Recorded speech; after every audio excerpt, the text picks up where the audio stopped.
comes the time. The whole wide world will welcome the rising sun. Here comes the time for everyone to see that what will be, will be. This is the time for you and I to stand together as one. Yeah. They will know, they will know. The sun is rising from east to west, from north to south. Can't you see the sun is rising? Oh, you wave your flag and be proud of who you are. Because the sun is rising. We shining so bright all over the world. We are the sun, we are rising. We spent our lives in pain and misery. Never gonna trade our freedom with any mystery. It's affecting our soul and it's killing us slow. With what we've been through, we are far from being good, but we are blessed by Chukwuka Biama. So we're never gonna give up. We're never gonna give up. There will be light in the wind of a tunnel. It will shine so bright all time. The whole wide world will embrace us. Nobody can stop us, nobody can cage us, nobody can stand us, yeah. They will know, they will know. The sun is rising from east to west, from north to south. Can't you see the sun is rising? Oh, you wave your flag and be proud of who you are. Because the sun is rising. We shining so bright all over the world. We are the sun, we are rising. The windows and curtains, green lights be revealing. When I think about how blessed we are, goosebumps all over my body. Sunrise to the clock strike, black strands crossing grey stripes. Clashes upon clashes, many lives come to ashes. When I ponder and reminisce, the actions I see malice. Blood on the ground, this is how we fly. Our beautiful flag all around the world. Blood on the ground, this is how we fly. Our beautiful flag all around the world. We go carry the cross together. We walk through to Zion. We stumble, we'll rise. How the victory was done. They will know, they will know. The sun is rising. From east to west, from north to south. Can't you see the sun is rising? I still wave your flag all over the world. Because the sun is rising. I still be shining so bright all over the world. We are the sun, we are rising. They will know, they will know, they will know. Keep on light shine, the sun is rising. Wave your flag anywhere you want. Keep on light shine, the sun is rising. Keep on light shine, the sun is rising. Freedom, freedom, yeah. Shine the sun, we are rising.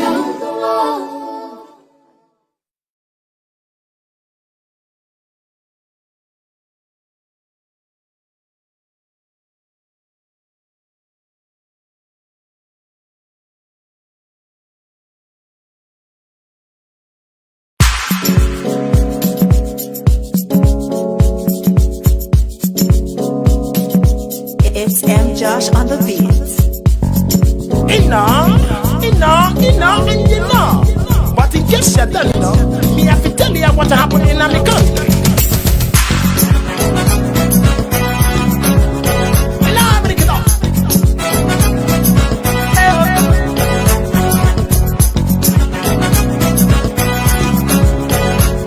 Hey. There is a movie in Asorogo. Actor don't die, yo. Pose go exile. Thief take over, oh. There is a movie in Asorogo. Them don't sell Niger. China take over, oh. Second time colonization. Them lost access to presidential office. Them say somebody carry the key to hellfire. Vice president to disappear. Fake president and 69. Fire, fire, fire, fire, fire, fire. Fire there for government house. CBN don't catch fire. Fire. 12.6 trillion done bonfire. Accountant General Office done bonfire. How long poor man go dey house? How long poor man go dey house? How long poor man go hunger? How long poor man go hunger? Corona don't open government, yeah show. Parawo plenty for government house.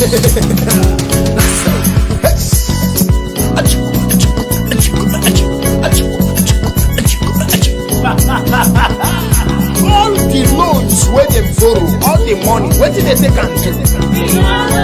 Corona don't open government, yeah show. Parawo plenty for government house.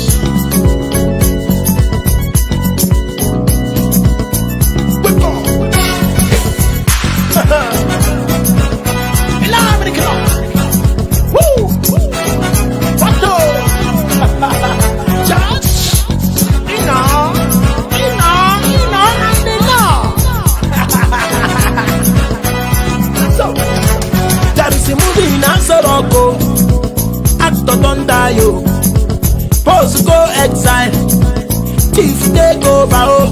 There is a movie in Asoroko.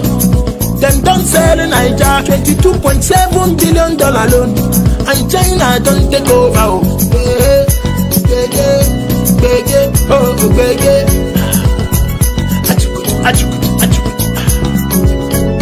Federal government.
People, great Biafrans, wherever you are, on the face of this very planet, once again, this very glorious evening of the 21st day, Sunday the 21st day of June, in the year of our Most High Elohim, Chukukika Biama Prumin Yanine 2020, with the time now standing at exactly 6 minutes past 7 p.m. in the blessed land of Biafra.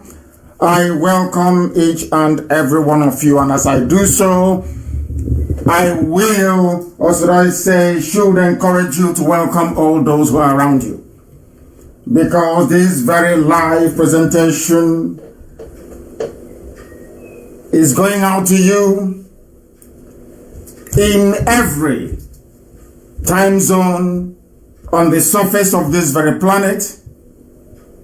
If you are dedicated, if you are serious, if you want to extricate yourself from the pain and the suffering, if you want to escape the damnability of the Zoological Republic, you must be listening to us at this precise moment. If you are not, you are doing yourself a great disservice. Here we have come to preach the truth, unadulterated gospel of redemption. Some may not like it. As I said during my last broadcast of precisely 7 days ago on Sunday, I did say that it was Armageddon. After that very broadcast, that things will no longer be the same. And once again, we have been proven right, and things are not the same. All the workers of iniquity, all those who are blinded by what I call religious buffoonery, they have all been confounded. They are running from pillar to post. They are confused, as I knew they would be confused, because they cannot see in the spirit. They are blind. Things of the spirit are lost on them. But this very day we shall continue. As I said during my earlier post, if you know that those of you who are of, should I say, weak constitution are listening, then I will seriously encourage you to disengage, because the program tonight, it may not be as hot as it was 7 days ago, but I can assure you it won't make for palatable listening for a great majority of you. But we must proceed all the same.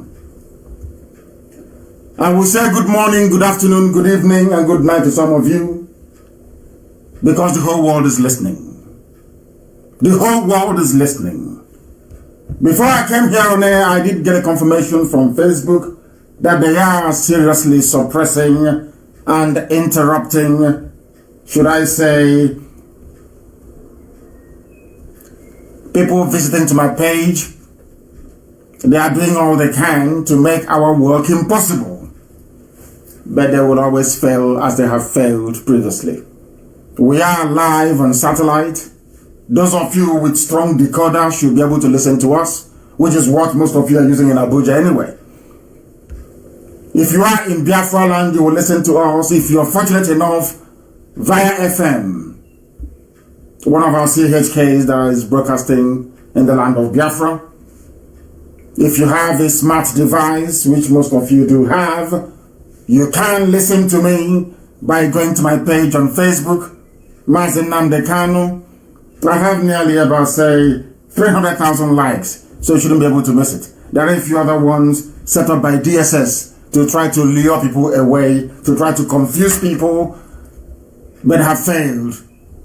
The same way that every enemy we encounter crumbles, that is how they too have crumbled.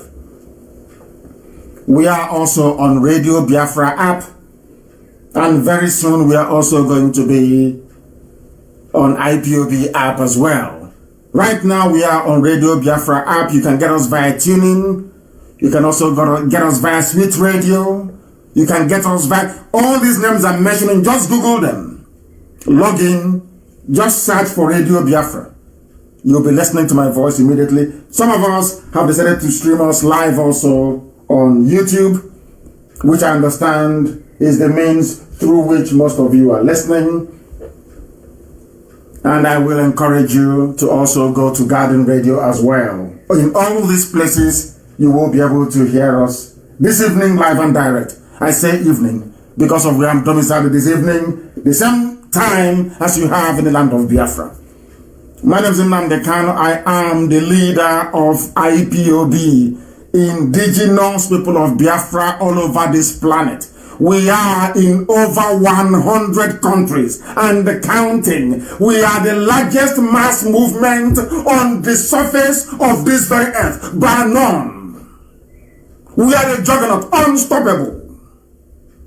There is nothing anybody can do, not now, not tomorrow, not ever. We are unstoppable. Our march is towards Biafra, to restore Biafra, nothing more, nothing less. And this very generation of IPOB will accomplish it. Do you want to know why we will accomplish it? Because we always put Chukwukika first. God Almighty in heaven is number one. That is why we worship Him and Him alone. That is why we bow not down before any idol. And I'm a Pharisee. I don't worship idol. And because of that, Elohim said, as long as you proclaim my name in every truth and every honesty, Biafra will come in your time. And because his words are yea and amen, everything he says must come to pass. That is why we have stuck only onto this path of redemption, in truth and in every honesty. That heaven and earth may bear us witness that they came and they proclaimed the salvation of God Almighty in heaven. Their cries and their prayers were listened to, and they were set free. When I say that this is the last miracle on the face of this very earth, I meant it. And with everything that's happening around us, you now understand the enormity of the task that awaits us. What we must do to be free. That is why we are gathered this evening, morning, afternoon, night, depending on where you are. Because for those in Japan, I think it's about 3 or 4 a.m. in the morning. For those in Malaysia, Indonesia, I think maybe it's about 2 a.m. in the morning or thereabout. For those of you in Los Angeles, it is 10 a.m. in the morning of Sunday. That's how it is, because the world keeps rotating all the time. When it is your morning in your time zone, it could be somebody's tea time, it could be somebody's breakfast, it could be somebody else's dinner, somewhere. That's how the world rolls. It waits for no one. When they say time waits for no one, is because regardless of what happens, the earth will keep rotating around the sun. It will never stop. Every blessed day, the earth is rotating at over 1,000 miles per hour. But you don't feel it. Because the grace and the miracle of creation is with us. Elohim is with us, and we must worship him. This very evening, as we have always done. But I am going to pray a slightly different prayer in the language of heaven. Igbo language is the language of heaven, the oldest language on the face of the earth by none. Everything I say, I have proof. I don't say something that I don't know. Everything I say, there is proof. And I'm also going to prove it to all of you tonight, should you dare or challenge me to do so. And I'm going to pray. I wouldn't call it a prayer. It is a prayer, of course, because we're requesting something from heaven. We are going to pray a prayer of the 10 Commandments. And do you know why we pray this prayer? Because even those that founded the USA, United States of America, if you go to some areas in the USA, you will see a tablet proclaiming the 10 Commandments. And why is it very important that we pray this evening, alluding to the 10 Commandments? Because that will be the very basic foundation upon which Biafra will rest.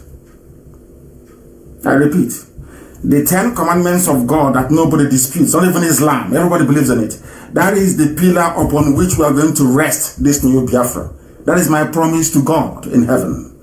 And this evening I will affirm it. Biafra will be a godly nation. Secular, yes, because you can practice whatever you want to practice, but it must be anchored on God. We don't answer Wachuku for nothing. We don't call ourselves Umuchileke for nothing. It is for a purpose, a divine purpose. That purpose is that Biafra will come in our time. And the pillars that will hold Biafra is the mercy of God Almighty in heaven. Unashamedly, I proclaim, because I know the whole world is listening. They want to know the type of Biafra we're going to build. And I'm telling them this very day that Biafra will be a godly nation, anchored on the core values and principles surrounding the 10 Commandments that was given to Moshe on Mount Sinai. Unashamedly so, I say. And please, if you bow down your heads wherever you are, we are going to pray. Our enemies are not resting. We don't expect them to rest. But we must continue to preach this very gospel. The gospel of truth, of redemption, and of honesty. This very gospel of freedom. Yes, I want you to China can get prove me here in a Chukuki Kabian by any fan up East Alanya. Only can in an open can open an archie. Only a brandy whose weapon has. Only open an be a cannot channel on the opportunity. Omogabako one in the negligent on your woman. Can you wear Ziahosi? Kizrani na mo kanyewe gbasa isa anya tulegwu anya sula ngongo anya laga azu anya tulegwu mmadụ ọbụla n'ihi na eziokwu ga-adịrịrị ma bụ mgbe ebighị na ọkakwa mma na eluigwe n'ụwa wee bịa n'isi njedebe mana ọ bụla n'ihi na okwu wee bịa na mmezu nna nke berede ngozi anyị wee na-akpụ isi ala na-ewe na-aja ya ma wee na-ebuli gị elu na-asị ya nwee nyere ka gị Chineke na dị ngozi ụmụ iwe na-akpọku n'ụwa niile na-asị na ede nsọ Chineke nna anyị wee na-ekpere gị ekpere n'uhuruchi ya ụfọdụ n'ime anya ọpụtụtụ anya ọbụ ihe ọba ime anyasị anyị wee na-ajọ gị amara gị na ebere gị ma mma gị ọmịiko gị ebe ụmụ gị nọ n'ụwa niile bụ ụmụ gị bụ ndị Biafra ka iwe gbatara anyị ọsọ enyemaka wee zọpụta anyị n'aka ajọ ihe ka ị were aka nri nke eziome wee kwagide ụmụ IPOB ebe ọbụla ha nọ n'elu ụwa nna nke bere dị ngozi wee gọzie ọlụ aka ha wee gọzie ha onwe ha na ezinụlọ ha tụmadụ ndị nna niile ebe ụbọchị nketa ụbọchị ncheta ndị nna onye nwe m na Chineke nna nke igwe biko gbaa ha ume nye ha nkasi obi nyekwa ha ikikere nye ha mmụọ nke eziokwu nye ha ezi mmụọ nke nghọta ka ọ ga-abụ ha nụ eziokwu gị nna nke ebere ka ha wee nabata ya na anyị wee na-akpọkọ wee na-arịọghị nna nke igwe na-asị na anyị ekwupụta ka ụwa niile wee nụrụ na Biafra na-abịa dịka esi wee kwa anyị na nkwa anyị na-akpọkọ gị na-asị gị ị ga-enye anya n'ime afọ anyị nọ n'ime ya ị ga-enye anyị Biafra n'ime afọ a 2020 anyị nọ n'ime onye nwe m na Chineke nna n'ihi ihe jiri obodo gosipụ zu ma laa ya n'iyi Biafra bụ onyinye nke gị nke ị nyere ụmụ mmadụ dị ndụ anyị ga-ewere ya nna nke igwe were ya fee ruo ofufe n'ụzọ pụrụ iche ihe anaghị eme anyị kwupụta nke bụ eziokwu gị ezekpe dị ngọzi wee na-ekwu ya ma na-ekwusi ya ike si na anyị onwe anyị bụ ụmụ Biafra bụ ụmụ Chineke ka anyị bụ anyị anaghị efe arụsị ụmụ gị ka anyị bụ onye nwe m n'ihi na onweghị onye ọbụla ala nsọ Biafra na-aza aha arụsị ọ bụla anaghị ka anyị na-efe anyị na-aza Chinedu anyị na-aza Amarachukwu ụmụ gị na-aza Ikechukwu ụmụ gị na-aza Chukwu na-enye ụzọ niile dị iche iche ka anyị si wee na-ebuli aha nsọ gị elu site na aha nke anyị na-aza anyị wee na-ekweghị nkwa nna nke ebere dị ngọzi n'ihu ụwa niile bụ ndị na-ege anyị ntị na anyị ga-ewere Biafra nna nke igwe wee guzo ya n'elu iwu iri nke nyere nna nke ebere dị ngọzi n'ihi na onwe mgbe ụmụ gị bụ ndị Izrel na mkpagbu n'obodo Ijipt iwe zie ozi wee sị na ọ bụ naanị gị bụ Chineke nna nkụsirila nke ndị agha na ha ndị dị etu abụ ụmụ gị ha ga-enwechi ọzọ wee tinyere gị ha ga-abụ isi ala wee nye arụsị ọbụla ma ofufe ya ofufe n'ihi na gị onwe gị bụ Chineke nna dị ngọzi ị chọghị onye ọbụla gị na ya ga-ama aka n'ihu ị na-eweta atamahụ n'isi ndị niile ruo ọkpụ ha nke atọ na nọrọ bụ ndị kpọrọ gị asị mana ịhụnanya gị na-adịgide n'isi niile ruo okpu na iri bụ ndị dị etu a bụ ezinụlọ ndị hụrụ anya mana edebe iwu gị isi anyị jikwala ha nsọ ya eme akaja n'ihi na gị onwe gị bụ onye nwe anyị na Chineke na dị ngọzi na ị gaghị agbaghara ka ha ara bụ ndị ji ahụ ewe n'ala ya n'iyi isi anyị cheta ụbọchị asaa n'ime izu ụka ma doo ya nsọ n'abalị isii ka mmadụ dị ndụ nwa ọ ga-eji wee rụọ n'abalị asaa ụbọchị ezumike ụbọchị pụtara n'ihi gị n'ụbọchị dị etu omume nyọrọ n'ime anyị nke ga-arụ ọrụ ọbụla anyị onwe anyị na ezinụlọ anyị ma ọ bụ ndị ọbịa bụ ndị etiti anyị n'abalị isii ka gị onwe gị bụ onye nwe anyị ji wee mee eluigwe n'elu ụwa n'ime oke osimiri nke anyị ma abalị nke asaa iwe zuo ike ọ bụ ya mere iji wee gọzie ụbọchị asaa n'ime izu ụka ma doo ya nsọ isi anyị kwanyere nna anyị na nna anyị ugwu ndụ anyị odogologo ala nsọ ka anyị kwere anyị na nkwa isi anyị egbule mmadụ anyị akwala iko anyị esila osi anyị agbala nwa ya gbadị mmadụ ibe anyị anyị jekwara anyị n'ezinụlọ nwoke ọzọ ma ọ bụ nwee mmasị ebe nwunye ya na ebe akụ na ụba ya nọ na nke dị ngọzi ka bụ uru gezi chineke ka nna nke igwe nke ụmụ gị gụpụtara n'ụwa niile iji wee mee ka ndị dị ndụ wee gee na ọ bụ naanị gị bụ Chineke na bụ onye anyị na-efe wee na-edu anyị n'ụzọ ije ka amara gị na ebere gị wee zuo oke n'ime ndụ anyị ka anyị onwe anyị bụ ndị dị ndụ wee bulie aha nsọ gị jụọ gị ma ma too oyi site n'ebighị ma ruo n'ebighị ebi ise ise ise mma mma dịrị gị Chineke. We now proceed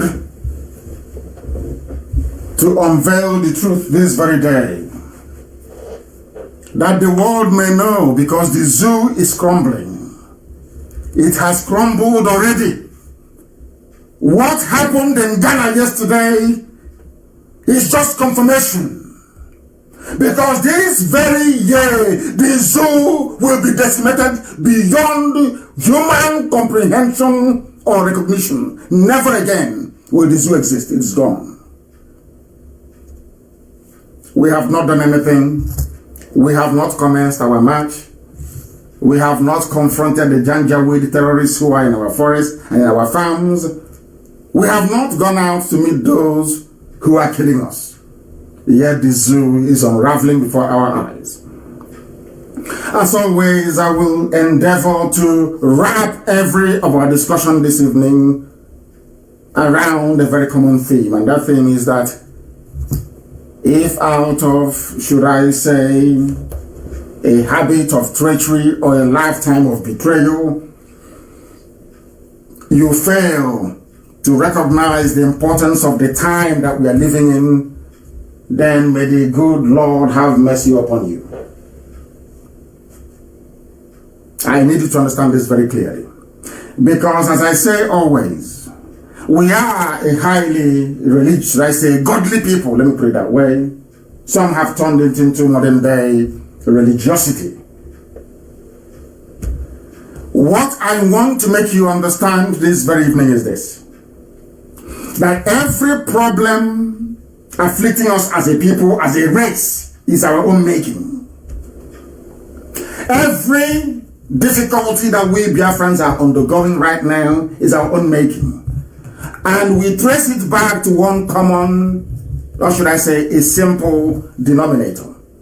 And that denominator is slavery, kidnapping in modern parlance, and slavery, which the whole world is now running around trying to atone for. Before we came on air, we understand that the Church of England, of all places, Anglican Church, was involved in slavery. I will tell you the truth. And quite frankly, I don't give a damn if you like it. If you don't like it, go and do your research. Also, the Bank of England said they are apologizing for their role in slavery. And I want to tell you why we are in this mess we are in today. Those of you who are very close to your scriptures, those of you that have the Bible or even the Quran with you, I want you to go to the book of Exodus, chapter 21, verse 16. Exodus 21, 16. That is the genesis of our problem as a race. This suffering we are suffering today, if you go back to the Holy Book, if you go back to Bible, it is there. That was the beginning of our problem. Everything afflicting black people in America, every pain, every shame, every dishonor, you can trace it back to this in the book of Exodus 21:16. And before we proceed any further, you will also understand that every time we say we are in the land of Egypt, that the zoo called Nigeria is the land of Egypt. And I encourage you, if they kick you out of my page, we are on YouTube. You can go to Radio Biafra page as well. Because I know they will do the best they can to suppress us. That's what they will do. But the world is listening. After this program, by the end of this program, nearly 2 million people would have listened to it live. 2 million will listen to it live. So that is why we are not bothered.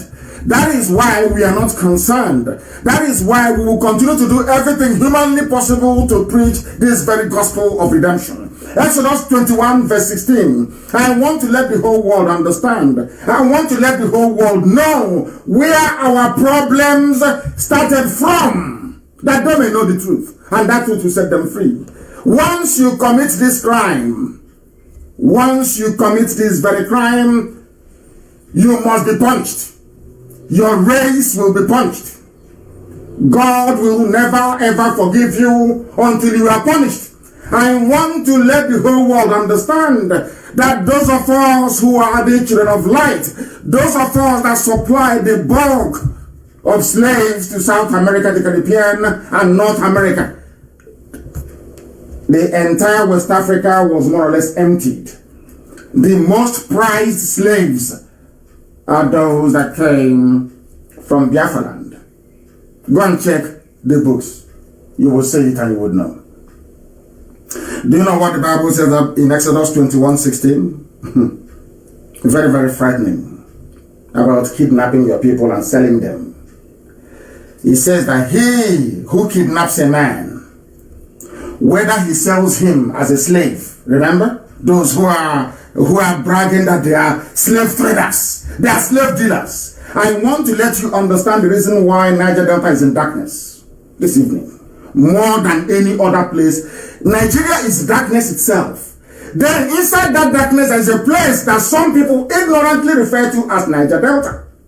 I want you to know the reason why they are even suffering more than every other person in this zoo called Nigeria. It is in the Bible. As I told you before, Elohim gives us message to give to the living, and it is my duty and solemn responsibility to pass that on. Listen carefully. He who kidnaps a man, whether he sells him as a slave or you keep that very person, a fellow human being, your brother or your sister, you will surely be put to death. If nobody can kill you, God in heaven will kill you, because those are his words. He that stealeth a man, or selleth him, or is found in his hands, he will surely be put to death. We cannot put ourselves to death because we sold our own people, first to the Arabs and then to Europeans. That is why God is today dealing with us.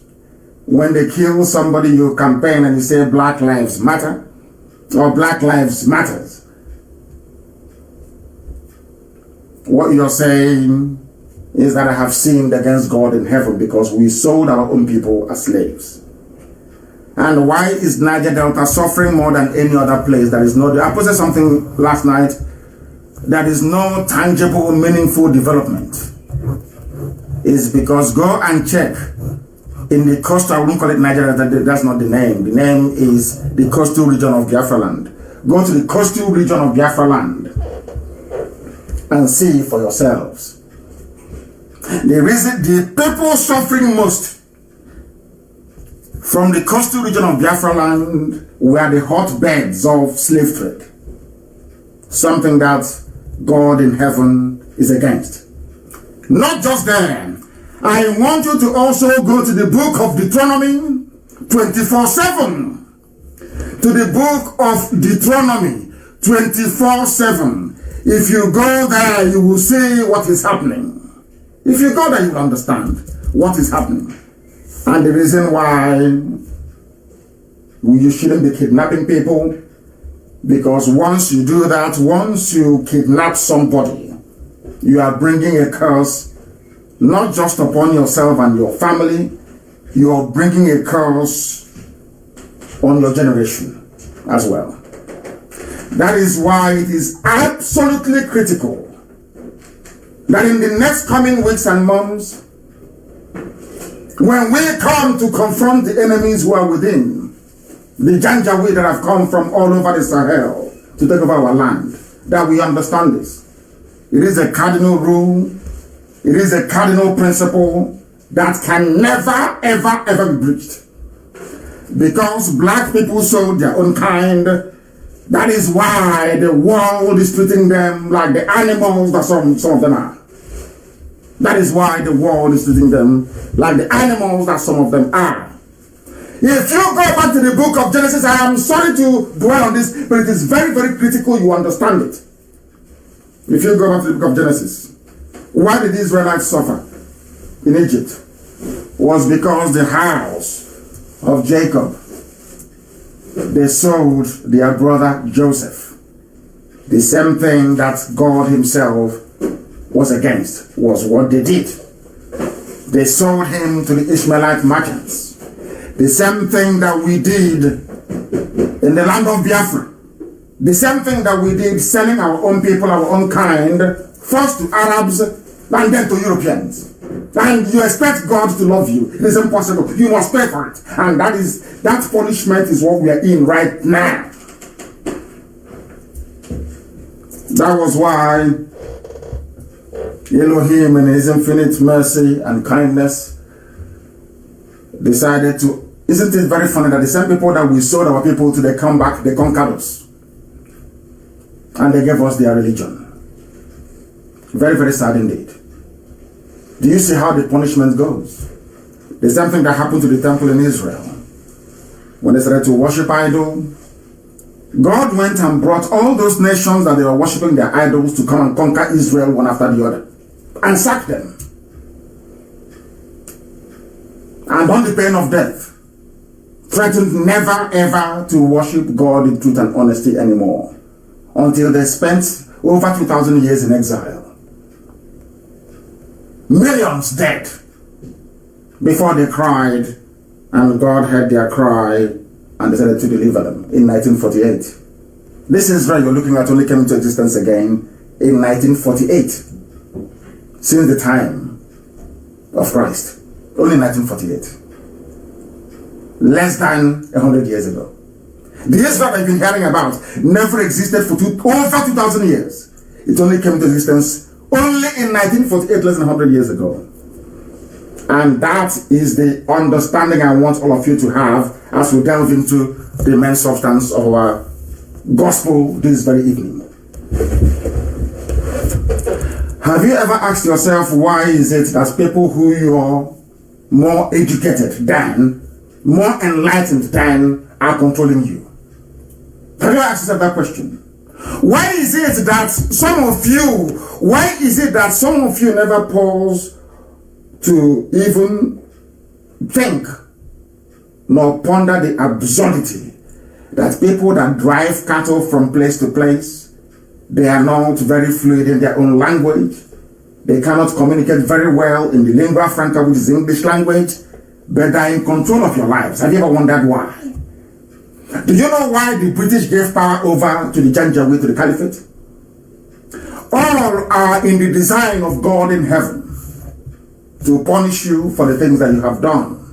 But now that we have atoned consistently for nearly 7 years, you are about to witness the might and the glory of God this very year upon the lives of his children. That when Biafra comes, you will know to worship God forever and ever. This year. You just watch and see. Because in the zoo, their cutoff mark is out. I want to start with this. Their cutoff mark is out. And can you believe that in Abia, you need to score 130 if you're a male, 130 if you're a female, to qualify to go to a unity school, which is a federal government secondary school. Now, in Abia, this is one Nigeria for you. What is paining me is not that the Janjaweeds are doing this and the Yorubas are supporting them. What is actually getting me angry is that our people, after seeing this level of entrenched injustice, year in, year out, month in, month out, somebody will still have the temerity to stand up and say, we want a restructured Nigeria, we want to be in Nigeria. I want you to understand the level of, oh my goodness, idiocy in the brains of these people that open their mouth to talk about one Nigeria. And we are all going to ask them a question this evening. Can you tell me the reason why Abia State, the reason why Enugu State is 134? Why Imo State is 138? Why is it that in Osun State is 127? In Ondo State is 126? In Ogun is 131? Whereas in Taraba, in Yobe, you only need to score 3 or 2. You went into an exam hall with your fellow countryman or countrywoman, and you wrote the same exam, and you came out, and the examiners are telling you that if you come from Yobe State, if you come from Zamfara, if you come from Taraba, if you come from Sokoto, the only thing you need to score is 9 to be considered as somebody who have now passed that very exams. And for their females, it's slightly higher. Because in Sokoto, apparently, the women go to school more than the men. Only 13. If you score 13, you qualify. After going to unity school, having scored only 2 marks. 2 marks means in Yobe State, once you go into the examination hall, you write your name. Bashir Audu. You come out, you have passed. Whereas in other places, in Ogun State, in Kwara State, for instance, in Enugu, in Ebonyi, in Delta, you must score over 110 to be considered. So somebody walks into an examination hall and writes his or her name from Yobe. They come out and they are now qualified to go to unity school. And you are in one Nigeria. Now my concern is this. Are you telling me that your pastors are not saying this? Are you telling me that those that claim they are part of this Let's Keep Nigeria One Are they not seeing this injustice? Those that came out to protest for Black Lives Matter, don't they see this? Those that claim they have NGOs and fighting for equality, don't they see this? I'm asking, don't the British High Commissioner see this? Don't the US Ambassador understand what is going on? Are you telling me that the German ambassador is unaware of what is happening? Are you telling me that all the missions of every civilized nation to the zoo called Nigeria, are you telling me that they're not aware of this very broad daylight, blatant discrimination? Now I'm asking you, those that want us to be part of one Nigeria, on what basis, therefore, are you asking me to be part of one Nigeria? On what basis? This is why a lot of our men spend their time gossiping. They don't attack the issues that matter. I want to ask every senator, every House of Reps member, in which country of this world do you have not just the triple standard? One standard for Yobe, for Taraba, for Sokoto, for Zamfara, for Abuja, for Katsina, for Kanu, for Kaduna, for Jigawa, and a different one for those in Imo, Abia, Cross River, Ogun, Oshun. And then I ask you, therefore, based on what is happening, these are our children, those going to secondary schools. These are little children, the ages of 10 and 11. So, from that very age, you are telling them that they do not matter, that they have to aspire not to be excellent, but to be mediocre. Because if there is no incentive, if somebody who scores only 2 marks from Yobe can go to Unity School, then what is the incentive for studying to score over 130 or 134 as the case may be for Enugu and Imo? Just explain that to me. But you have senators, you have lawmakers, you have those championing one Nigeria, saying Nigeria used to be great, to be great again. How can it be great? How can you subscribe to be in a society where somebody from somewhere, because they are janjaweed, they don't go to school, they sniff glue from morning till night, they move cattle from place to place, they only score 2. All they need to remember when they go to the exam hall is their name, and they have passed. Is that very fair? Is that how to run any country? And why are those who should be speaking out not speaking out? There are a rented mob of, should I say, unemployed and slightly educated fools in Abuja. You know what I always write petition. If you see their shirt, they always have blue pen, red pen, and black pen. They, you know, that plastic big, they line it up. That's their petition writers. That's what they do. Hawking, should I say, their ERAT services to anybody who is willing to pay them top money. Do you see what they have done to you? Your own children have to score higher than them, but they want to be president. So you're telling me that somebody who is half educated, who can barely mention his name, is worthy to be president after president after president of a damnable contraption, whereas those who are educated from the south just sit on the sidelines and just watch. And you're telling me that everything is right about this Nigeria. I want to ask the British High Commissioner, because they are the ones that put us in this mess. Are you telling me you're not aware of this? That is why we are going to write to each and every one of them, to remind them, at least to inform them, that they are in a place where if this were to happen in the USA, the riots will not end. Were this to happen in the UK, the riots will never end. Were this to happen anywhere in Europe, you will have all commentators, all columnists writing and talking about it from morning till night. Why are you not doing something in this zoo called Nigeria? Why not, I ask you? These are the things you need to ponder. These are the things that you need to consider, because it's very, very upsetting. Very, very upsetting. And that is why the zoo must fall. That is why the zoo must fall. People prefer to live on lies and deception. You know what is happening every blessed day. There is something I'm going to play for each and every one of you to listen to tonight. What is happening inside the zoo? You know these things very well. Your bishops, they know. Your pastors, they know. Your reverend fathers, they know. Everybody is aware. Your politicians, they know. Your so-called elders, they know. But they have all kept quiet. Why is it difficult for an average Nigerian to confront evil and say that something is bad?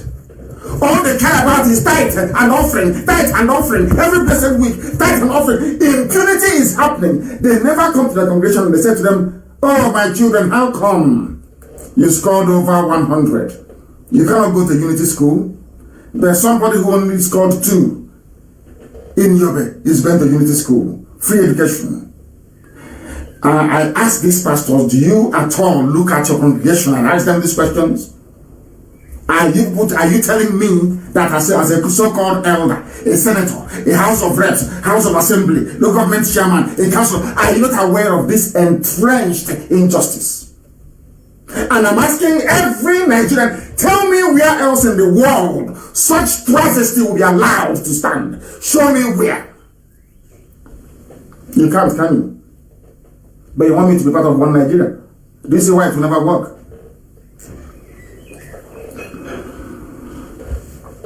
Because all of you are hypocrites. You are all hypocrites. Now listen. The injustice did not stop there. Everybody is there now watching as violent Islam jihad is coming. Sweeping and killing people every blessed day. Cutting up our parts and throwing it all over the place. There was no outrage. There was no shock. Because a Biafran woman was killed. Her right leg cut off, her left leg cut off, her torso cut off, her head cut off, her neck severed, her hands cut off. I don't see anybody complaining in America. I don't see anybody complaining in Britain. I don't see any diplomatic frenzy. That woman belongs to somebody. Has a father and a mother, maybe children, who knows? Nobody cares, nobody wants to know. And after seeing all of that, somebody is telling me about one Nigeria. That is where I begin to, that is why I get upset with most of them. That is why I insult them. That means you're very cold, you're callous, you are evil. You want me to belong to a country where somebody can wake up one morning and decide to kill me for no reason, and that person will just go scot-free. In most instances, he or she will get paid for doing it because they are following. And that is the country you want me to belong to. Let us hear them to show you how evil the zoo is. Listen, please. Hey. Listen.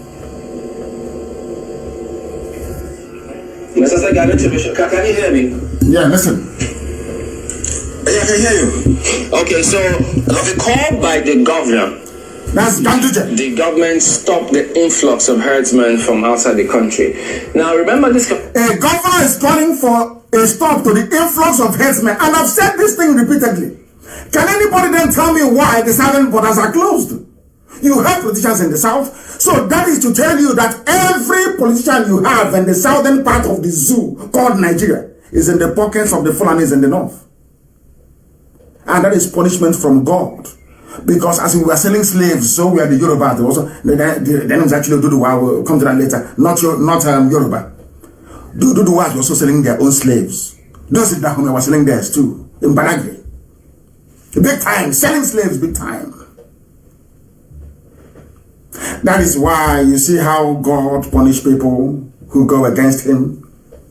Slavery is evil. Before other people around the world begin to atone for their role in slavery, Africans must first apologize to black Americans for selling them as slaves. We sold our people. A white man did not just wake up one morning and come and start grabbing us. No. We were the ones selling them. And this is the result of it. The same thing is continuing today. The same promise is continuing today.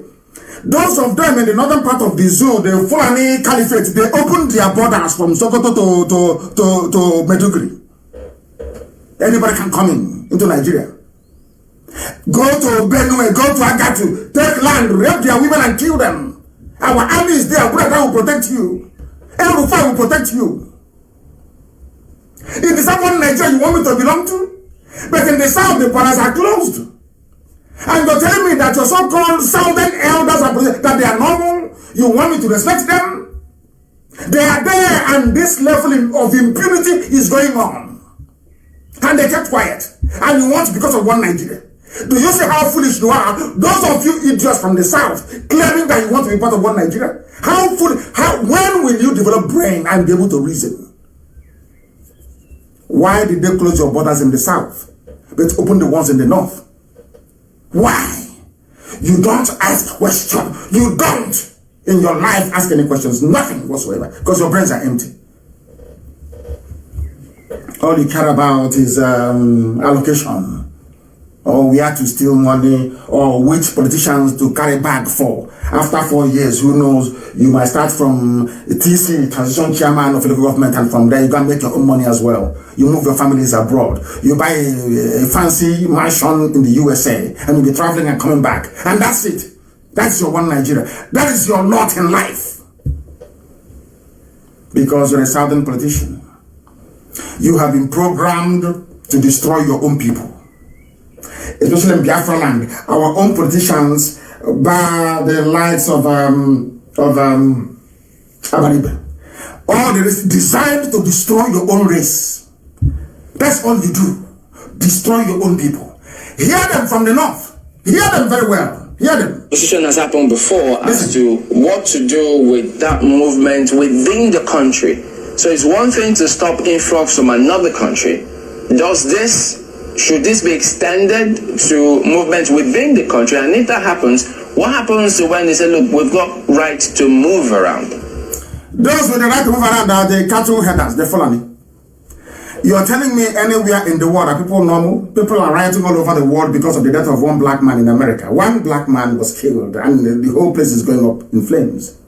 Do you know that a Biafran, an Igbo woman was killed, her body parts cut into pieces and scattered in a farm?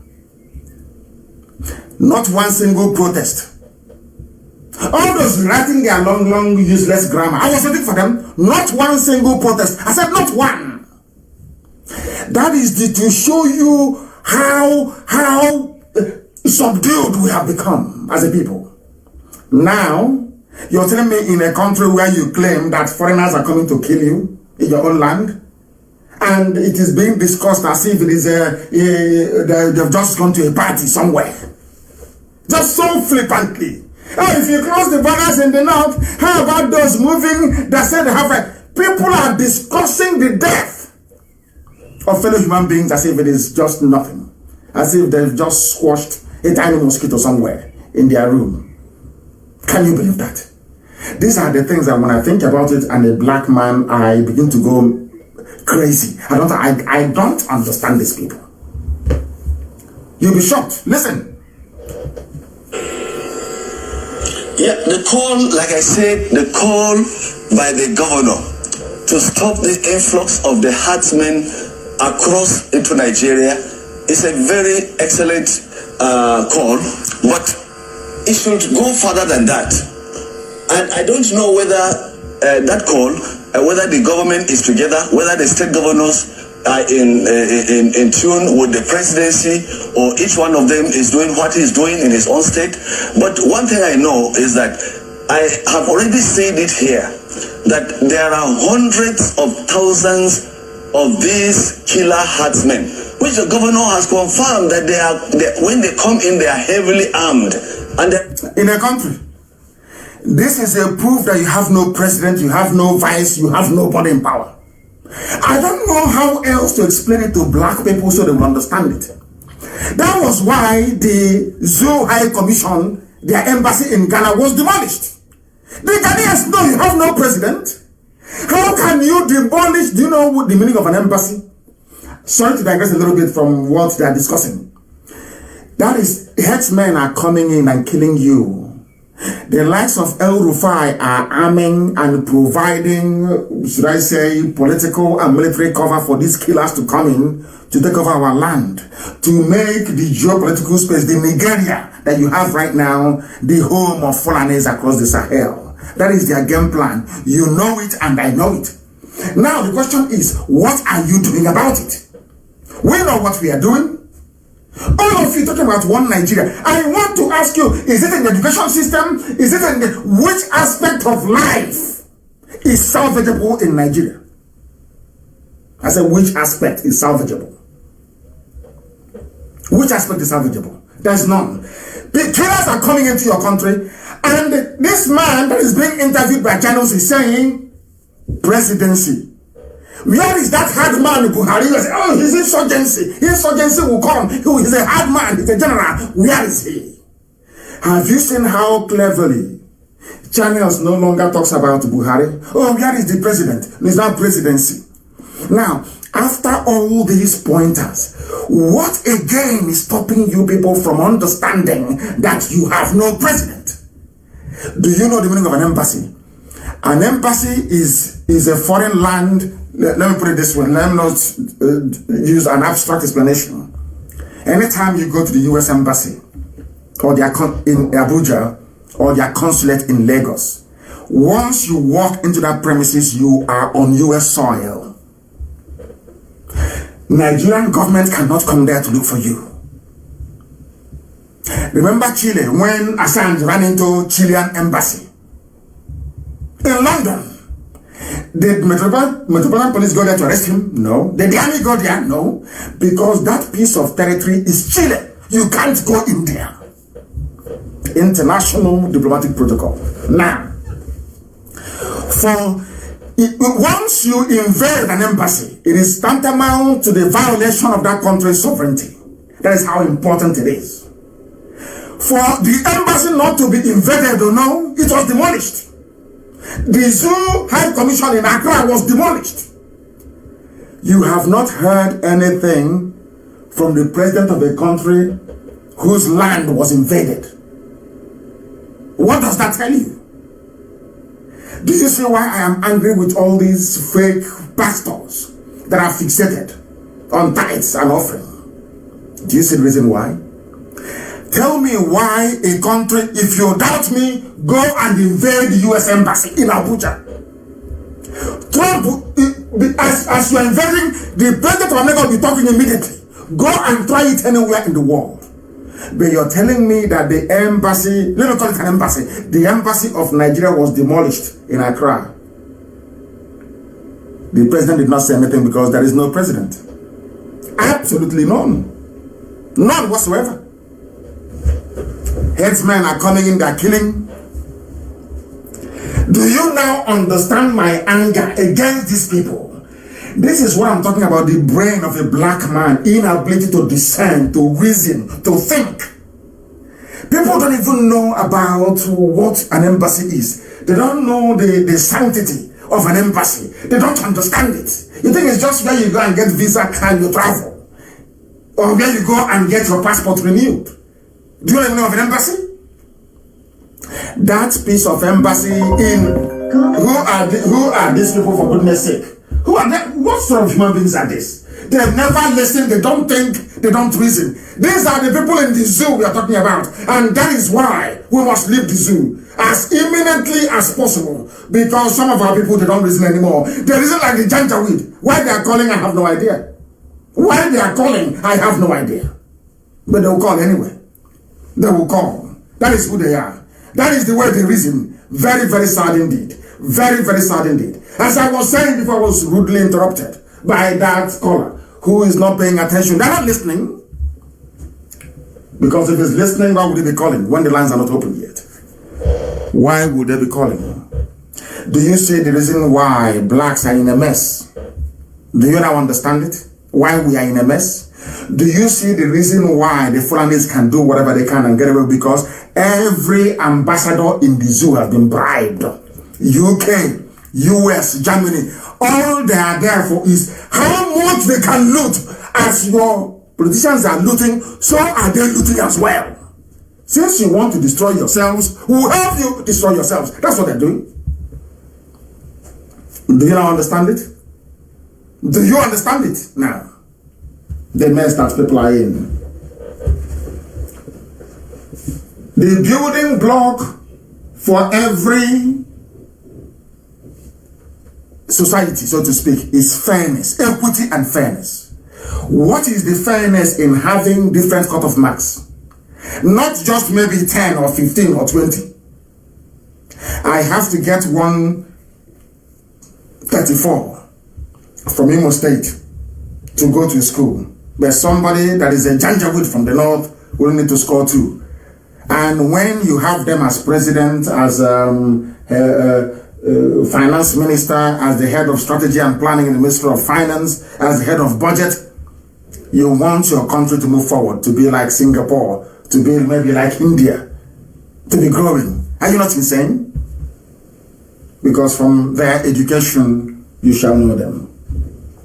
I have said it before and I'm going to say it, that the reason why we are so messed up the way we are is because we are in darkness. Some of you born into darkness. I was born a Biafran. Some of you are born into darkness, so you don't know any better. And we are the light of the world.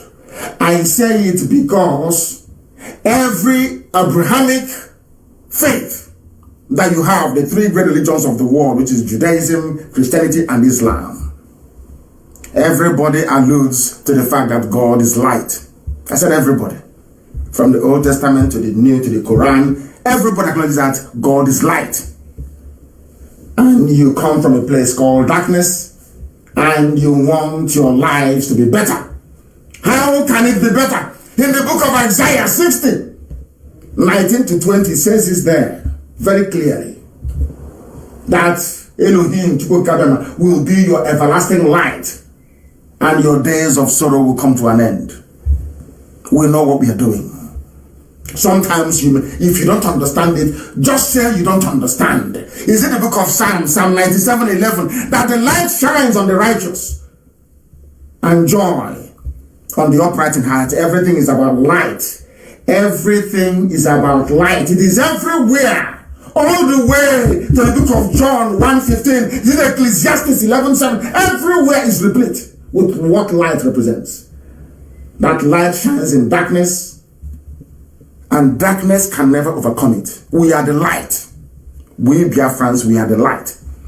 And as the name implies, Nigeria, which means a darkened black territory, can never ever prevail over us. Do you see where we anchor our agitation? On the promise of God. When I say we are anchoring our agitation on the promise of God, people don't understand it. They think we are being too religious now. I studied both the Old Testament that underpins of Judaism, New Testament that underpins Christianity. I even went to Quran. Do you know I'm studying Quran? And I found the same thing. And I wish I can tell it to you. The place we found in the Quran is Surah An-Nur 24:35. Surah S-U-R-A-H An Nur. I'm not sure I'm pronouncing it correctly. Do you know what it says there? That Allah is the light of the heavens and the earth. That God is light. Do you see what we call ourselves Chineke? Even in Islam, they know who we are. That we are the children of light. Do you understand it? Because this Surah An-Nur 24-35 says, God, I'm now quoting Quran for you so you understand it. Because we are scholars, we read. I'm quoting Quran for you so you know. God is the light of the heavens and the earth. The example of his light is like a niche wherein is a lamp. The lamp is in a crystal, and the crystal shining as if it is like a pearl. Like a radiant star, lit from the oil of a blessed olive tree that is neither of the east nor of the west. In here, Chineke. That little name you answer in here, people don't even know of it. Light in here. That we answer in our villages, you have no idea. I'm telling you that every major religion in the world recognizes who you are. But it's only you that don't know who you are. That is why you're subjecting yourself to a contraption built by a man, built by the hands of a man.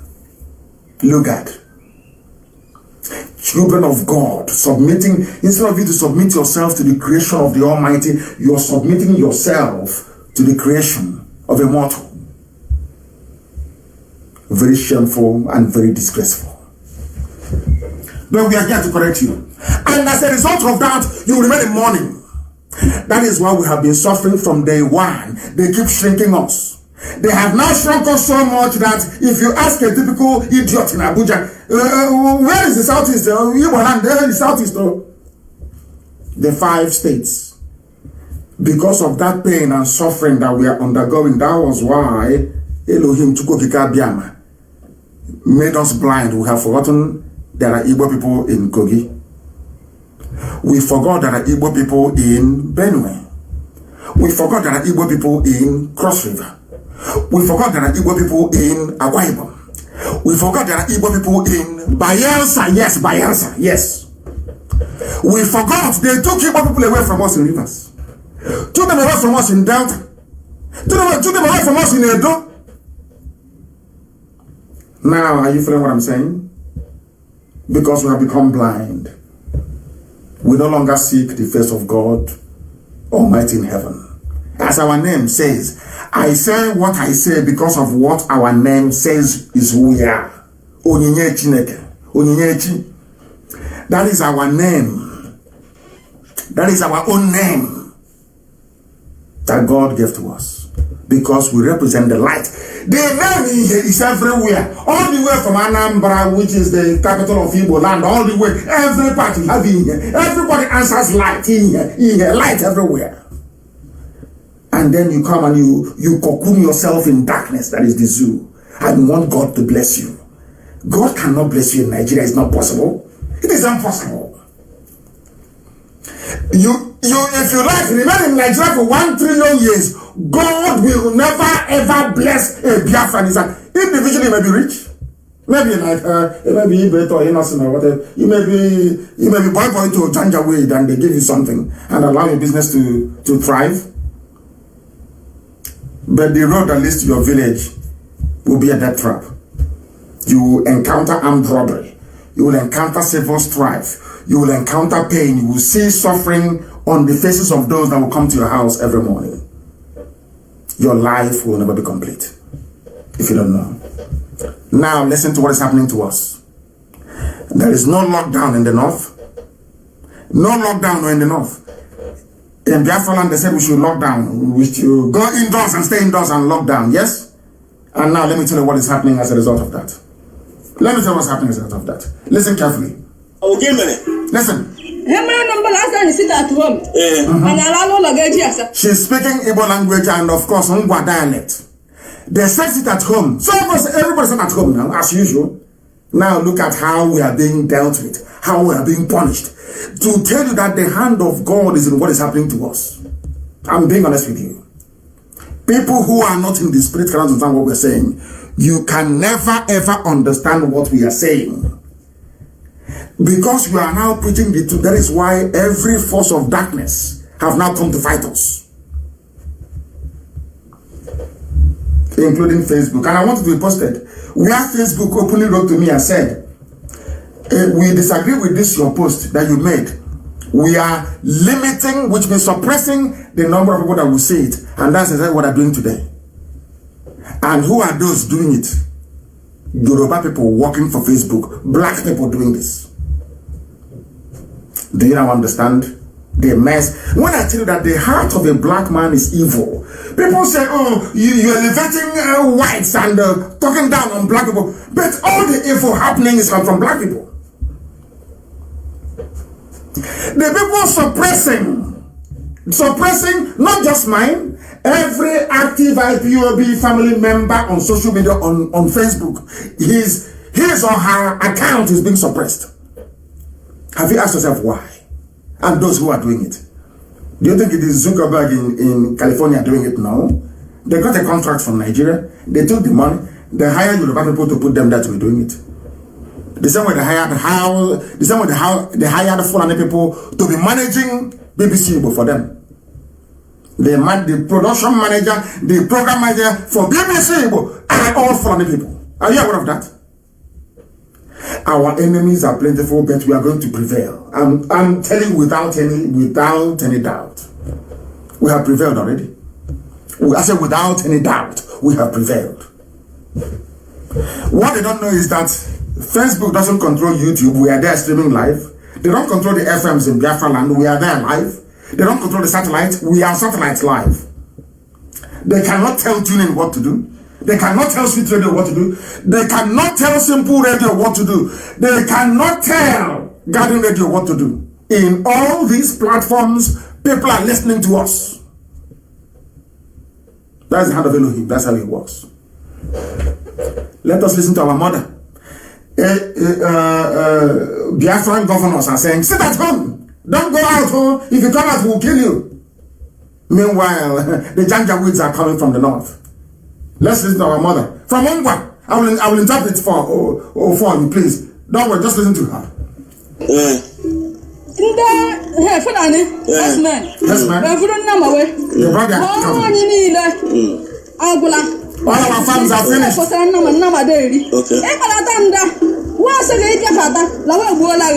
In our own land, our mothers go to the farm. They say, if you come close, we'll kill you. We'll rape you and we'll kill you. In our own land, and brought their light.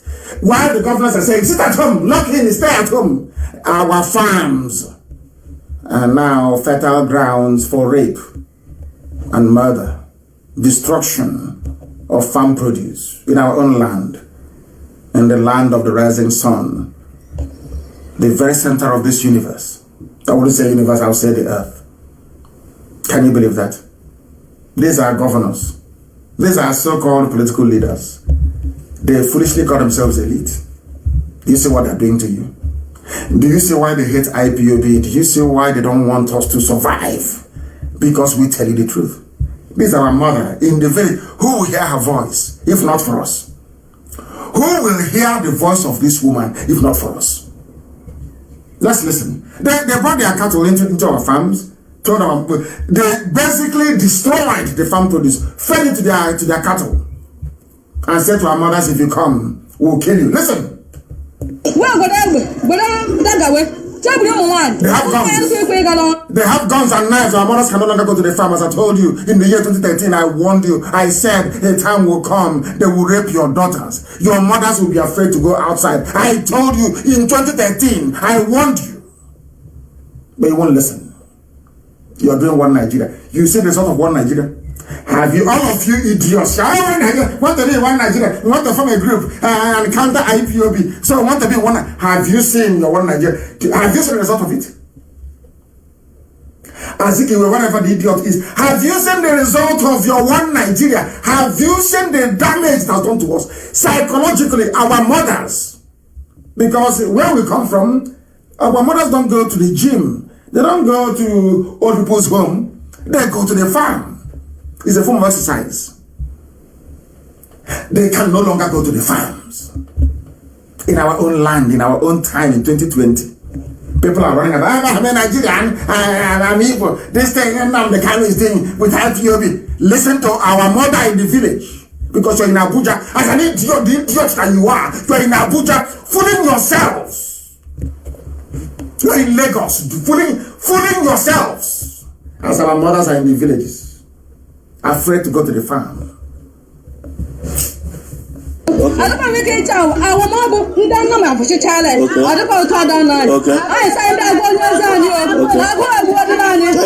They are dying of hunger. They can no longer go to the farm. These are our mothers. Can you believe that? Can you believe that?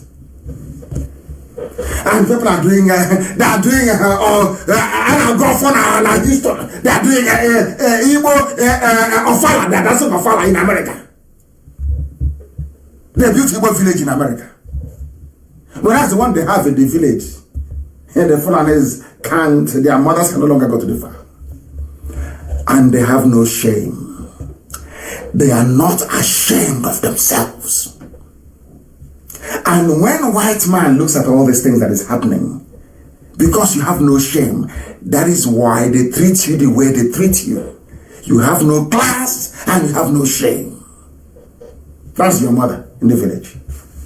And you are in America and in Europe, talking about one Nigeria. Let's move the country. Let us try and move the country forward and see what happens. You're busy speaking English you don't even understand. Whereas in the village, your mothers cannot go to the farm. And you're not ashamed of yourself. You're not ashamed. That is why I preach this gospel the way I do. If you look at the zoo called Nigeria, ask me why people are quiet. Tell me why your pastors, even those in Aba, tell me why you will not go and condemn this woman's experience. The pastor will be more interested in tithes. That handbag she's carrying, how much do you have there? Bring it. Put it in my palm. Your plight doesn't concern them. So what you're doing is that you're witnessing wickedness from every side. From politicians, from your clergymen, from those you call your elders, from your traditional rulers. And when things are this way, the only way forward is an absolute overhaul of the system. A revolution. And that's what we're having. And what we will have. Fulani Kali said they left the northern borders open to allow the fellow terrorists to come in and take over our land. And any day now that we decide to go and confront them, you will see Channels TV, BBC. You see BBC? That won't come. Now they are killing us, BBC will not come. Never. You won't see BBC, there will be no CNN. Nothing, no, they won't come. But any day now, any day, you see what happened in Delta State. You saw it. As soon they've been killing and raping, the moment we rose up to say enough is enough, Channels was there the next minute they were there. We are all Nigerians. Don't move. Nigerians now live in the forest. This is the reason why we said no to elections. Because we know the quality of politicians on display. We know they will never speak. We knew that a time like this will come that would require leadership. Strong leadership. And we also know that they would fail. Have they not failed? Have they not failed, all of them? They have failed. To make matters worse, how they can open their borders in the north and people are coming in is just beyond me. There's another interview I want to play for you. I want you to listen to what this man has to say. Listen to him to what he has to say. And as I said, keep saying to you, if you are kicked off from my page, which they are doing, please go somewhere else. There are plenty. Just download any of the apps and listen. Or go to YouTube. We are there. You can listen. They think they can frustrate us. Idiots. That's how foolish they are.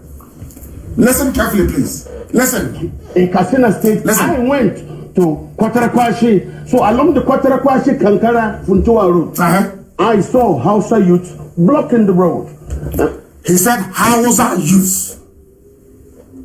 Fulani headsmen, Hausa youth. So anybody telling that the North is united, the North is talking rubbish. Because of what we are doing now, the Hausa youth, they have woken up. They have now seen what we saw many years ago. Hausa youth are now blocking the road. Hausa. Have you heard of that before? But if you see all the atrocities being committed by Fulani terrorists, claiming they're headsmen, you will think, you say, oh, it's Hausa Fulani. Do you see why I said it is not Hausa Fulani, it's only Fulani that is causing this mayhem? Have you heard this man? He was speaking on their national TV, which is Channels, APC television, telling them the truth. For Hausa blocks the road against Fulani because they're fed up. But you have some people who are supposedly Biafrans in Abuja talking rubbish that they want to be one Nigeria. One of us are running away. You want to come put your head in it, as usual. As Azikiwe did. And look at where you are today. Your mothers can no longer go to the farm. And you're not ashamed of yourself. Listen, please. When I ask what is this, they say that people are being killed. And Hausa people are being killed. Are you listening? Hausa people are being killed. Hausa, they are being killed. Are you listening? Government is not doing anything. Government is not doing anything. Why is the government? Because there is no government. That is why the government is not doing it, because there is nobody in power. Nobody is in office. Are you listening? Nobody is there. They bring down your embassy in Ghana. Nobody's talking. Foreigners are coming in, they say, with AK-47 to fight, to kill you in your villages. Nobody's talking. They go to Ngwa. They kill, they rape, they dismember our people. Nobody's talking. And you're telling me you have a government? Now, it is now that it actually dawned on me that, let me tell you one thing. Your so-called daddy GOs, that is your pastors, your politicians, and your traditional, they are all working hand in hand. Now they can no longer sell us as slaves. Believe you me, if they had the opportunity now to start slavery, they'll start all over again. Because they cannot sell us. The only thing left for them to do is to punish us as much as possible. To make our lives as miserable, as intolerable as possible. If we are dying, we can die. You're telling me that 40 years ago, even after the war, you will come into Igbo land, you will cut off a woman into 6 pieces, scatter her bodies everywhere, and nobody will do anything. Of course not. That is the sign of the times we're living in. This is the era of Ohaneze and Gatron and Ndoshi. This is the era of 419 politicians. This is the era of high-tech rigging. This is the era where Fulani Caliphate have come out full force to take over everywhere in the zoo. And it's happening before your eyes. The man is saying it. Even houses are being killed. Now tell me why everybody should not rise up and say to hell with these Fulanis. Who are the ones causing this problem? Not the Fulani now. Who else is doing it? Every other ethnic group is a peaceful group. I'm being honest with you. Everybody is peaceful. Everybody is. Yoruba is. Oduduwa is peaceful. Biafra is peaceful by nature. Hausa is even more peaceful by nature. Hausa, they are peaceful people. Ask yourself this question. Who are the ones bringing all these killings? This man is always Fulani. It's them. And they are the ones that need only 2 marks to go to school. Only 2. They only need to score 2 to go to school. Others will score 140. Has that ever dawned on you before? Do you now understand the mess you're in? Do you understand the mess you're in? That is what we are trying. That is what gets us angry. And we are trying to make you understand. We speak English, you don't understand. We speak Igbo, you don't understand. We speak Efik, you don't understand. How do you want us to explain this to you so you understand it, that your life is a mess? And it is your responsibility, your duty, your responsibility to do something about it. Now listen, please. Listen carefully. Notice that a lot of the headsmen that I talk to, they don't speak English. I don't speak Hausa. Because I said, came to me now. He said, he kept quiet. I said, may I say, why is he not talking? He kept quiet. And they say, they should stop speaking French. And they say, French, they say, we. And he starts feeling comfortable. And as we continue to talk, I find some of these people are from Mali. So from Mauritania. Now, what we are saying is Mali and Mauritania invading your land, coming to Abia State, going to Imo, going across Biafra land, Bayelsa, rivers, killing people at will. I have a president. My God in heaven. Hi, this your G black people. You people are astonishing. You people amaze me. You know, there is a level of stupidity somebody will exhibit.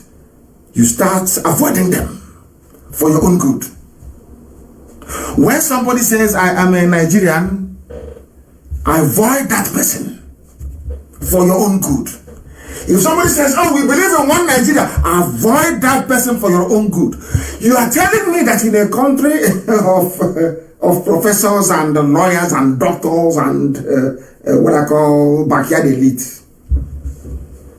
people can come from Mauritania, from Mali, speaking laissez-passer Français, I don't know what they call it. They can come into the zoo, travel all the way to Benue, go to Akatu and kill people because they are Fulani. So, in case you're wondering, those coming from Mali, and they're not just any, they are Fulanis, from Mali and from Mauritania. Fulani. They come into your land and they kill you. And on top, some idiots will come and tell you one Nigeria. And it's time we start stoning them. It's time we start stoning them. And to make matters worse, there are places now in Katsina. AIT was reporting. Katsina villagers now pay monthly fees to bandits to evade attacks. Who call them bandits? Yoruba newspapers. Yoruba media, these are Fulani terrorists. They are not called bandits. They are terrorizing Hausa people in Katsina. Fulani bandits terrorizing Hausa people in Katsina. Why are they doing it? Because Hausas were foolish enough to allow them to come into their land 200 years ago. And this is the result. The same thing that some idiots want us to do now.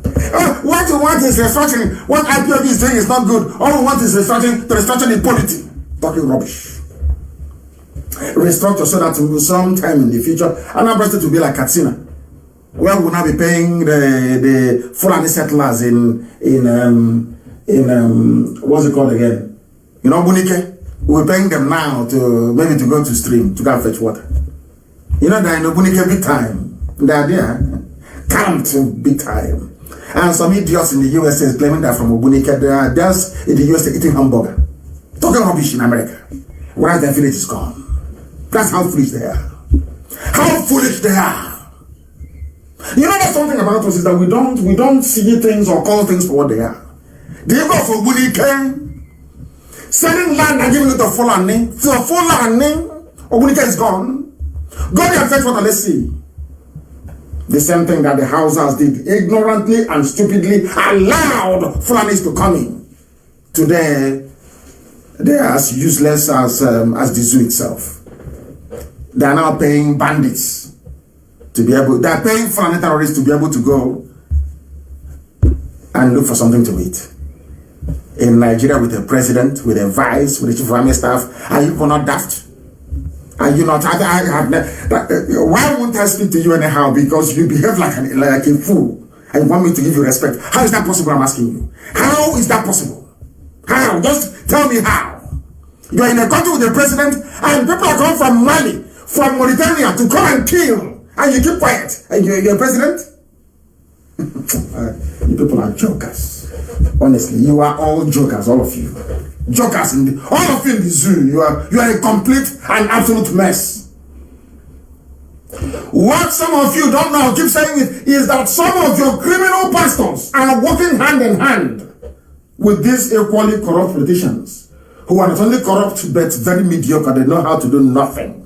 You don't have no light, no electricity, because they are evil, they are mind, the same slave trade mentality. You know, a black man to sell, to make a fellow black man suffer. It's what they enjoy most. Black people. That is the truth. If not, why would we be selling each other? Why did we sell our people? Now we want everybody to apologize to Africans. That's rubbish. Africans were the ones selling their own people. Nobody needs to apologize to us. I'm being honest with you. That is nonsense. Apologize for what? It was blacks that sold black people. If anyone is to apologize, black people from Africa should apologize to blacks in South America and blacks in North America. That's how to do it. We are the ones that sold people. If there's no market, nobody will buy anything. Now that all the supermarkets are shut, do you go out to buy anything? But if they open it, you go there, you buy something. It was Africans that opened the shop to say, we have our wives and our children to sell. And the world came to buy them. And sometimes when they come and there's no one to buy, they take it by force. That's how it is. Just when we have looting everywhere, isn't it? If you go to buy something in the shop and they tell, oh, we're not going to sell to you, you loot the shop and you need something, you take it. That's how life is. Africans opened up their land to say, I have my uncles to sell. Some will say, oh, I want to sell my mother. I don't have, let me sell my mom. And they say that without conscience. I want God to love you. You must be saying. That is the truth. Africans should be apologizing to black Americans for slave trade. Leave Barclays alone and leave Church of England alone. If you have no market, they will not be coming to buy from you. That's the truth. I am going to release our inquiry lines again, please. So if you see anything going wrong where you are, I want all of you to go and tell your pastor, your reverend father, whoever, you are a man, tell them next week Sunday is an assignment. They must speak out. If they don't know what to talk about, we'll tell them what to talk about. They must speak out and condemn what is happening. They must speak out and tell the truth that there is nobody in Asorok. Once they do things, will be better for everybody. If they fail to do it, don't give them no offering. No offering. No tithe, no offering. They must speak the truth. They have the microphone and they must speak the truth. Wicked people everywhere. You see them, publish those pictures, please. You see the pictures, they keep flooding. When Jubril was there, they were going to see Jubril. Bishops, they go to see Jubril. They know that boy is not Buhari they met in 2015. They know it. And they're carrying Bible, carrying the word of God, deceiving themselves. And I'm asking them, that boy you're going to see, is that Buhari? All these bishops going to Asorok, that boy is there. Of course, Jubril, he has not run away. The little, that comedian that is there now, that they gave a wife to last week, is that Buhari to you? That little boy is not even up to 25 years old. Is that Buhari to you? You're carrying the word of God, Bible. Some of you are carrying Quran. Come on to speak the truth. Because you don't want to speak the truth, and Buratai was able to go. Not Buratai, who is there now? Maybe Ibrahim Gambari will send their flooding hit squad in the army to come and kill you. And nobody will enjoy your private jet. And your choristers. You think we don't know? We know now. That is why you cannot speak the truth. And when I tell you the truth, you find it difficult to comprehend. Very difficult to comprehend. The figures are there. Those that tell you that, and of course, in a way, Buhari is a Messiah because Biafra is coming. And I pray 7 times a day. And every day I tell God Almighty in heaven to go to Biafra. I want my own Biafra this year. I don't want it this year. I want Biafra in 2020. I don't want 2021. No, this year. And this is a time for us to work very hard. Do exactly as I tell you and you see what will happen. We must move to Twitter. You can see what Facebook is doing. We must move to Twitter. Before they buy up Twitter as well, we must move. They've done this thing to us before. In Israel, they bought the company using a cover in America to buy it. And they terminated our contract. They tore up our contract as a result of that. They have now bribed Facebook. And the Yoruba is working in Facebook. We must go to Twitter. I've been sounding this note of warning. Some of you don't want to hear. We must go to Twitter now. Because something will happen this year. We must go to Twitter to let the whole world know our story. If the world don't know, they have all the money, they have all the media. The Yoruba media is working with them. Because Yoruba is half Islam, half Christian. So Yoruba will always work with the Fulanis. Anybody telling you Yoruba will come and work with you is deceiving you. Yoruba will always work with Fulani forever and ever. That is the fact of life. That's the fact of life. Understand that very, very well, please. Please publish the numbers again on WhatsApp, please. WhatsApp only calls. Tell us what is happening in your church and your congregation. Tell us why your pastor, tell us what your pastor said when you went to the pastor and said, Pastor, why don't you condemn what is happening? And condemn the fact that there's nobody in Asorok. And then let us know what your pastor says. The numbers are there, please publish it. Publish the number, please, on my page. On my Facebook page, please publish it. Somebody wrote very movingly that I should be very polite to people. I should say what I'm saying, but I shouldn't insult them. Americans bought you as slaves. The Europeans bought you as slaves. The 2 great religions of the world bought you as slaves. Christianity bought you, Islam bought you as slaves. That is the fact. You may want to deny it. You're talking rubbish. But of course, the first slavery was sanctioned by the Pope. That is a fact, historical fact. Go and do your research. Than being a sentimental African buffoon who doesn't reason very well. Go and do your research. You'll understand it. The Pope gave his, in fact, you can Google it if you want. It was the Pope that gave authorization. There's nothing wrong with slavery. And I don't blame him. You have people to sell. Some of you you sold your mothers, you sold your fathers. Some of you came from lineage of slave dealers. Some of you in Abuja. And those of you petition writers with your pen, blue, red, and black. Looking for who to do boy for. Okay, I have something to write. I have an idea. Let me write. Against IPOB. Maybe you give me some money. My rent has run out. So you don't know that? Some of you don't know. Some of you don't know. That is why you are wallowing in ignorance. Because what I tell you is the truth. The truth you will not hear from anywhere else in the whole world. You can, nobody, the truth, nobody will dare tell you this very truth. I told America, I went to America, and I was in Capitol Hill, and I told them,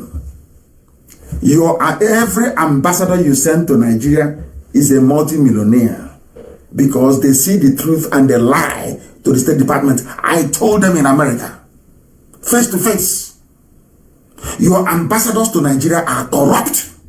They were shocked and they look at me. You said, what is fine? I said, yes. Yes, 100%. Every ambassador from a major country going to Nigeria is a millionaire overnight. They buy their silence. If you go to the dispatch now, from Abuja to State House, from Abuja to the final, I don't know what is wrong with these mad people everywhere. They will not listen. They will not listen. And I'm going to turn this line off completely. For these people are mad. They're insane. They are insane, and I will block them. Never again will they be able to call this line. Never. These people are mad. They're insane. Unbelievable. I have never seen. So that is why Fulani are making a mess of their lives. I don't understand these people. I don't understand them. I just don't understand them. And I will never understand them until Biafra comes. Perhaps they have been blocked. They will not be able to call again. Forever and ever. That's how it goes.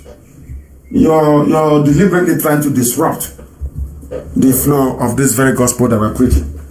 Facebook is having a heart attack. Don't you know that? They're panicking, writing to God.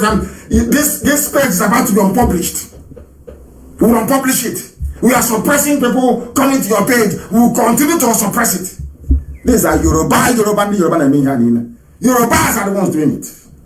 Yorubas are the ones doing it. Very, very sad indeed. Extremely sad. That's how it is with black people. That is why if you... Do you think we start selling each other today? It's from time. If there is no... Or you got to buy, like those that claim they are from... now it's now South. If there is like a Green Clark, if there is no... Or you bought to sell people to... Let me sell you to Fulani. That's how they make their money. All those talking about one. That is where they... make their money. Of course, it took so it's Ecuador. Aside is Ecuador, not Chile, please. It's Ecuador Embassy, not Chile. Ecuador Embassy. Thanks for the correction, Chile. I know it's Ecuador, it's not Chile. It escaped my mind. I didn't quite remember. It's Ecuador. He was taking refuge. That place he took refuge in, Ecuador, is that territory belongs to Ecuador. I remember, do you know Prince Philip, the man you have now as the husband to Her Britannic Majesty, Queen Elizabeth II? He was born in the UK. And then when he was about to be born, the Prince Philip of Yugoslavia, when he was about to be born, the hospital where he was born was converted into a Yugoslavian embassy and was declared Yugoslavian territory, because he is not allowed, a future heir to the throne cannot be born outside Yugoslavia. Are you listening to me?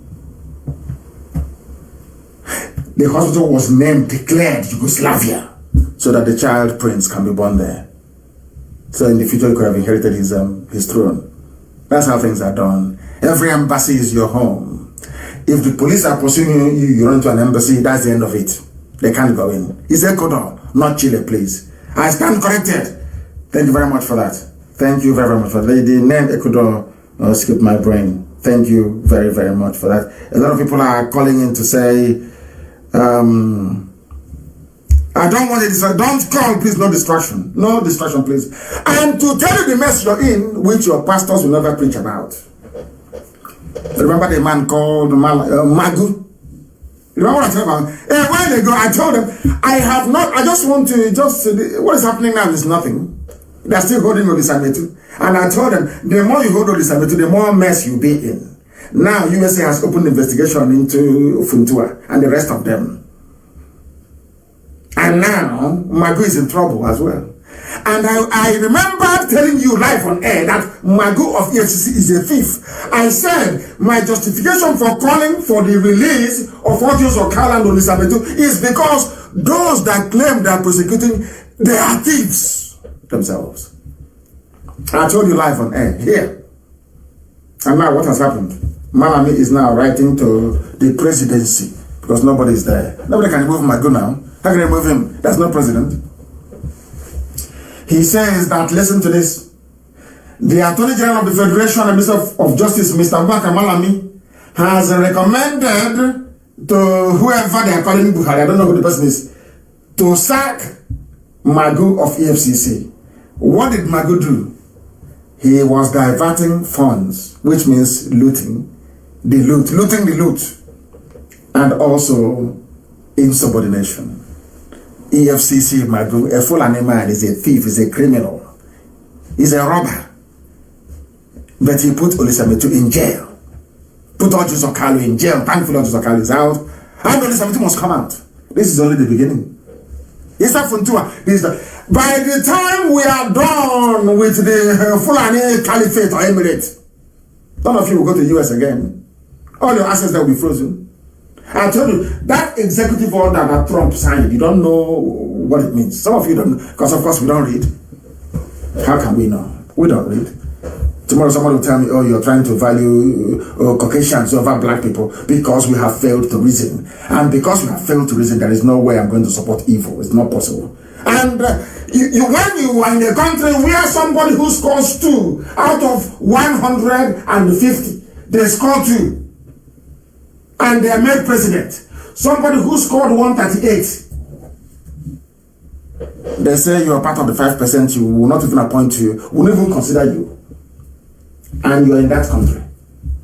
And you're supporting that country. How do you want me to describe you? How, I ask you, how do you want me to describe you? Now the list has come out. You'll be like Southern Sudan. I said yes, so may Biafra be like Southern Sudan, because today Southern Sudan is the fastest growing economy in the whole of Africa. The fastest growing economy in Africa.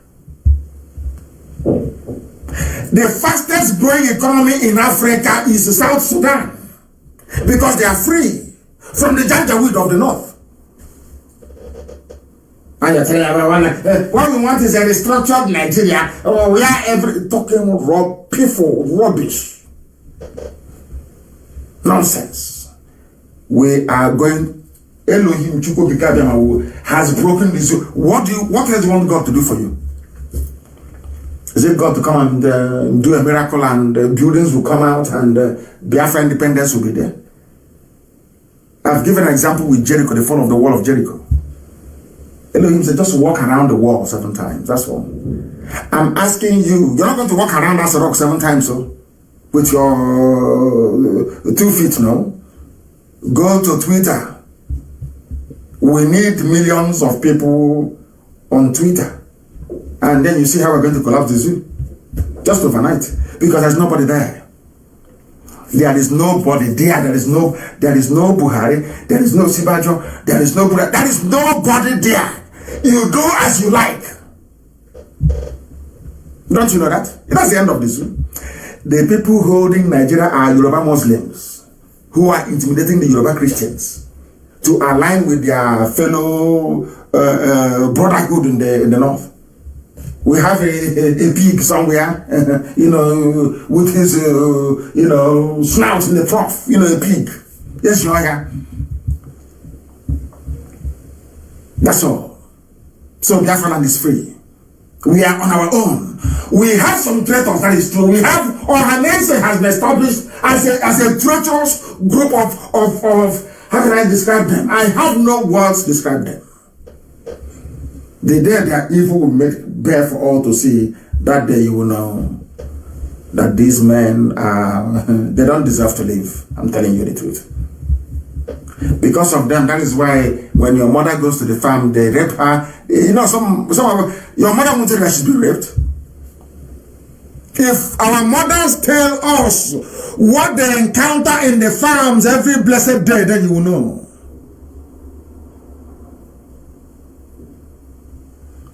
Understand that very well.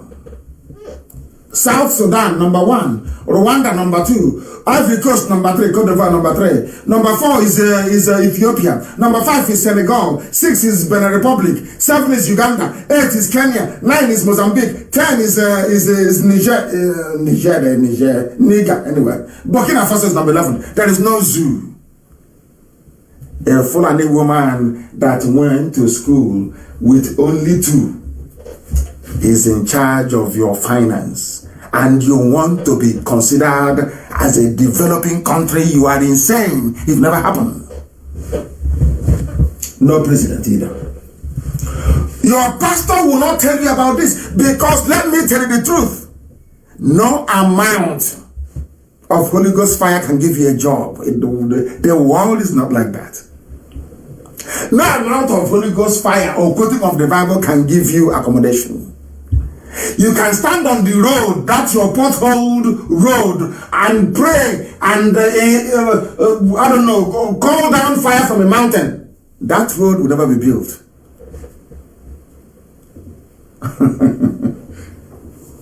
Your pastors should tell you the truth. It is governments that create the enabling environment that allows jobs to be created. I will teach the zoo something.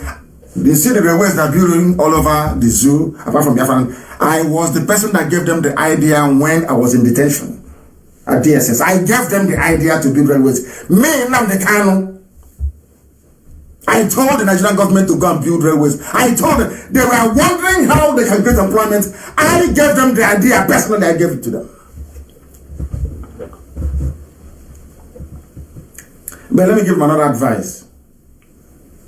Or maybe they are too corrupt, they will not be able to understand or implement it. It is called, I've preached this before, political economy. Political economy is the marriage of politics and economics. Now ask yourself, how did China become a major power in the whole world with so many entrepreneurs, billions of them? Are you telling me that all those people, they just transmuted from communism into capitalism overnight? Where did they get the capital from? That is the key thing as an entrepreneur. Where do you intend to get your initial capital from? In a country that is just emerging, what you need to do is you go through the phase of your development called the political economic phase, where the political aspirations match the economic potentials of that very nation. You marry the two together. In other words, you find the government financing capital projects, and those capital projects are built by the companies in that very country so that the money circulates. That is why in China you have Chinese firms, engineering firms, building skyscrapers, building roads, building bridges, building railways, building sewer systems. So the money stays within. Unlike the zoo, where you graduate nearly 10,000 engineers every year, but Julius Berger, a German firm, has a contract for life. Do you understand? So even your engineers do not have the opportunity to learn to improve on their skills. They end up driving keke napep.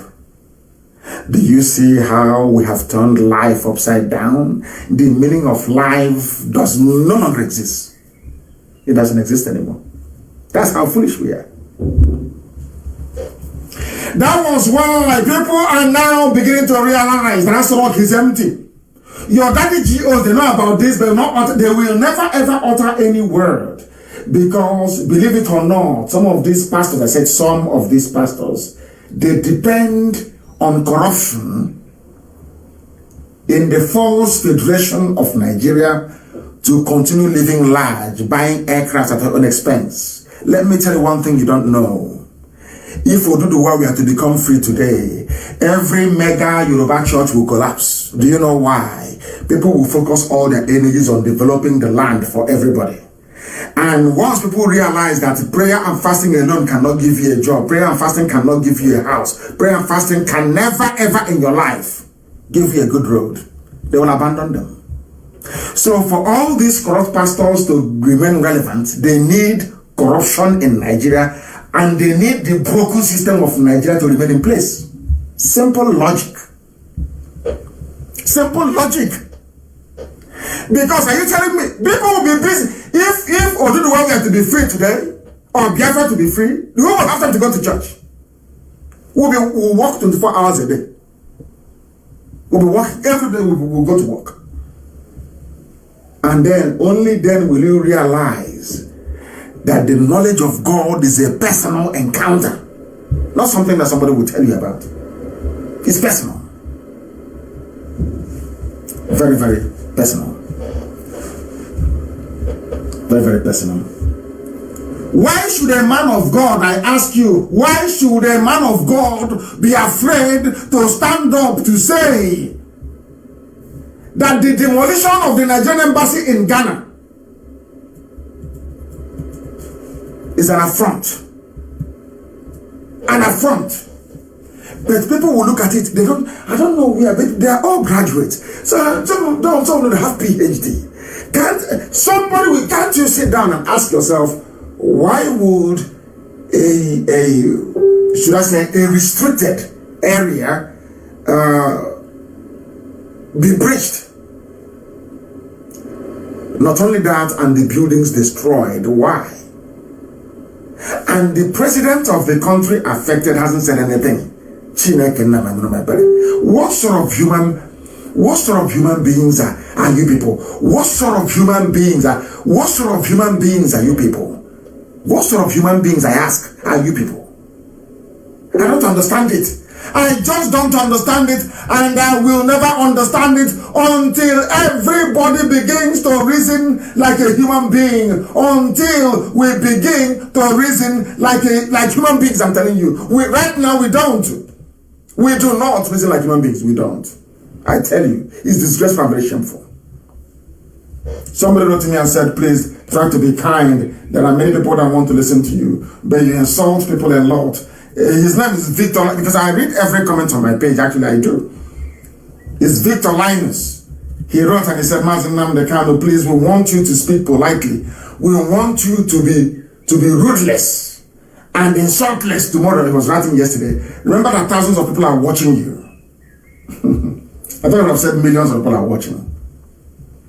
He said thousands are watching you. Try to be polite. And I made myself a promise to this man called Victor Linus for actually writing. I said, I will be polite. But before I came on air, they had killed a woman and spread her body parts all over the place in Biafra land. Our mothers can no longer go to the farm. The zoo embassy in Ghana demolished. No speech from the president. No one is saying anything. Instead of a president, you have now the presidency. The head of EFCC indicted. Everybody can loot and steal as they wish. Why won't I insult those who are tolerating such intolerable behavior? That's what I'm asking. So you see, Victor Linus, is not my fault. As long as we continue to be stupid and foolish, it is my duty to continue to call out our people, because anything you do that is foolish, I will tell the whole world. Because this is the reason why we are still undeveloped. There was something that I came across and I was shocked. I was shocked. I posted this, that was 2 days ago. So yesterday actually I did. Let me drink some water. I posted something on my page about Papua New Guinea, how they are treating black people there. Something struck me. Why is it all over the world, where people are suffering, is always black people? Why? And then it came back to what I used to say all the time. The way we reason is flawed. That is number one. And number two, Africa is nothing to write home about. Black Africa is a disgrace. And as long as black Africa is a disgrace, black people will continue to be disgraced all over the whole world. And Africa will remain in darkness until the light that is Biafra is allowed or is switched on, more or less. Until Biafra is switched on by virtue of independence, Africa will continue to dwell in darkness. And every black person anywhere in the world is a fair game. People can do to them whatever they like. Why am I saying this? Because even in Iraq, can you believe that? Black Iraqis, there are black people in Iraq as well. And they are suffering. I want it posted, please. The community, black people in Iraq, these are Iraqis, so they are black, of whom many are descendants of African slaves. We sold them also to Iraqis, as I told you before. Arabs came, they bought us. Europeans came, they bought us. Arabs that came to buy us brought Islam to us. We swallowed it hook, line, and sinker as the blacks we are. The Europeans, after buying us, taking us on the cheap, they gave us Christianity as compensation. That is why today you have a community of black people, descendants of slaves.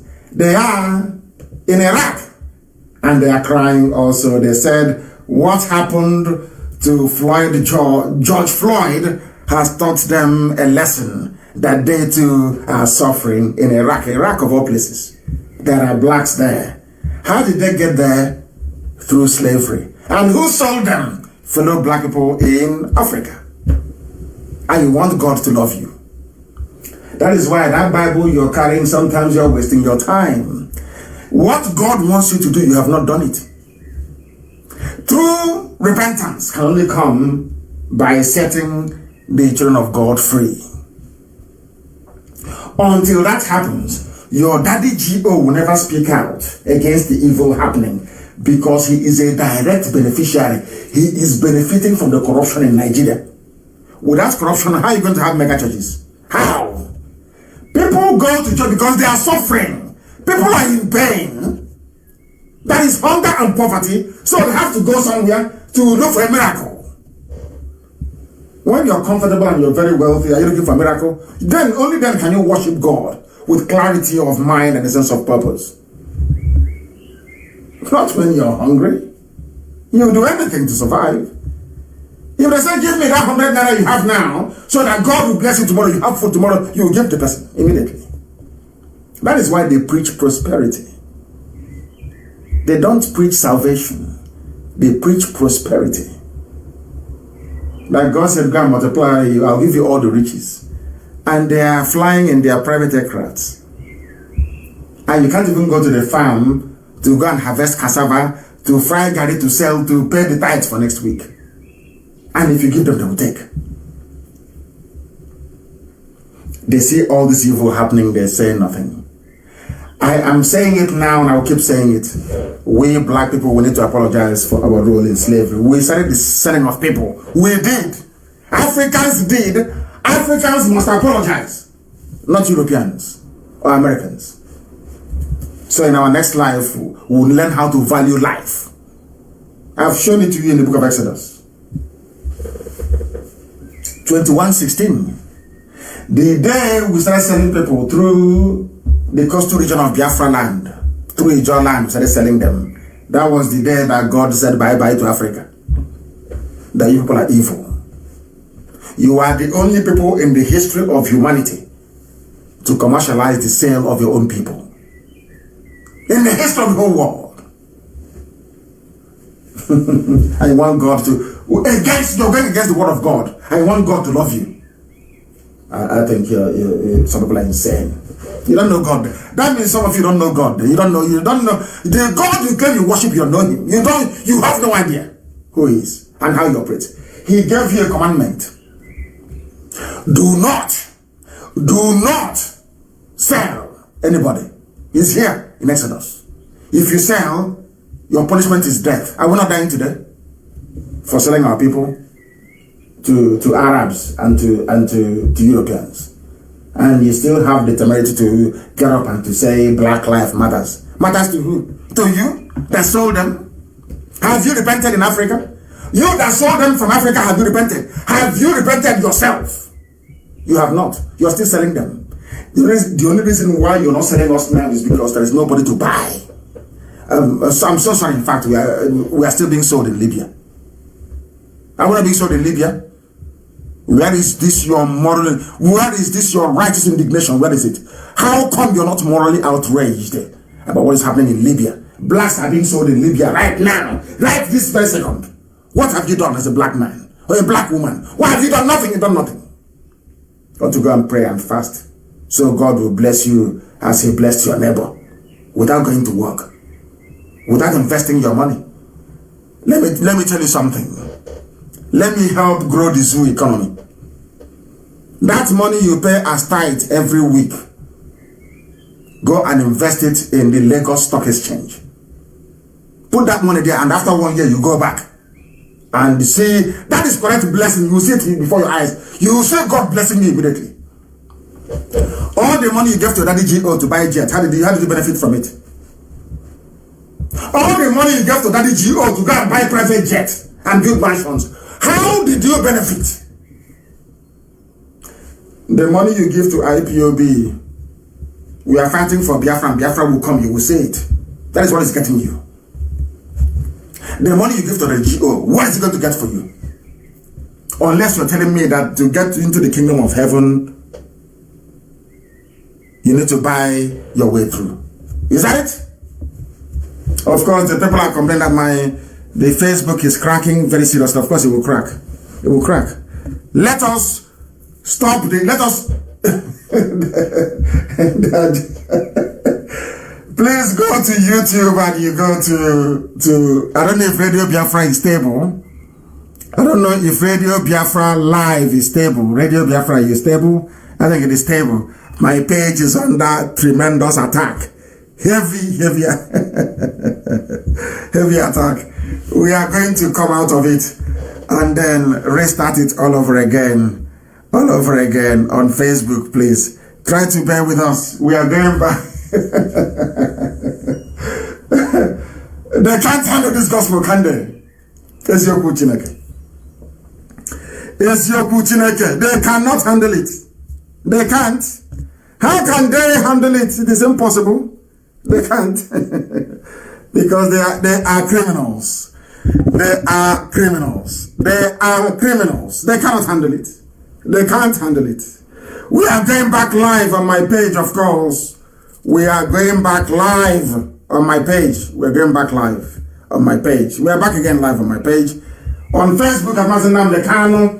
The whole world is listening. The time now is precisely, I think, in the blessed land of Biafra, it is 9 p.m.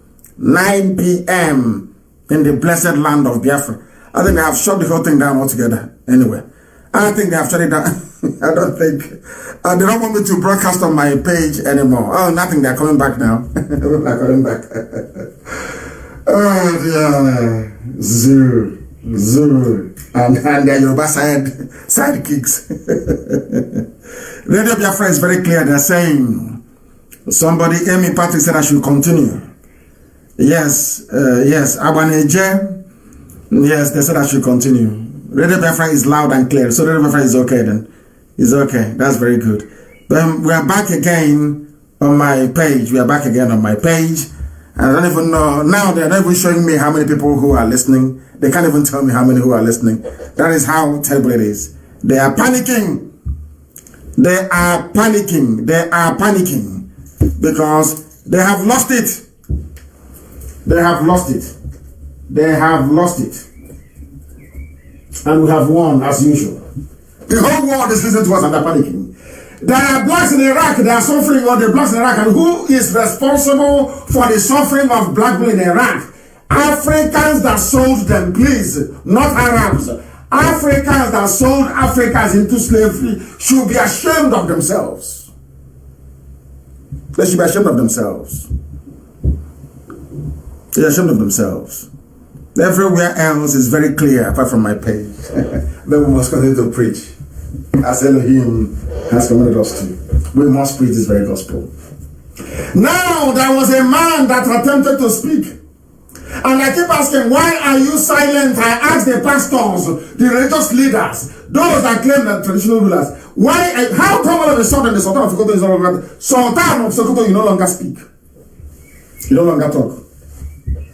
One tried to speak and he said that Buhari is not active anymore. That is Pastor Ayodele. Instead of him to come out as a man of God to say Buhari is no longer alive, he said Buhari is no longer active, and we accept. And he said that the government will meet a greater challenge from IPOB. And I'm saying, of course they will.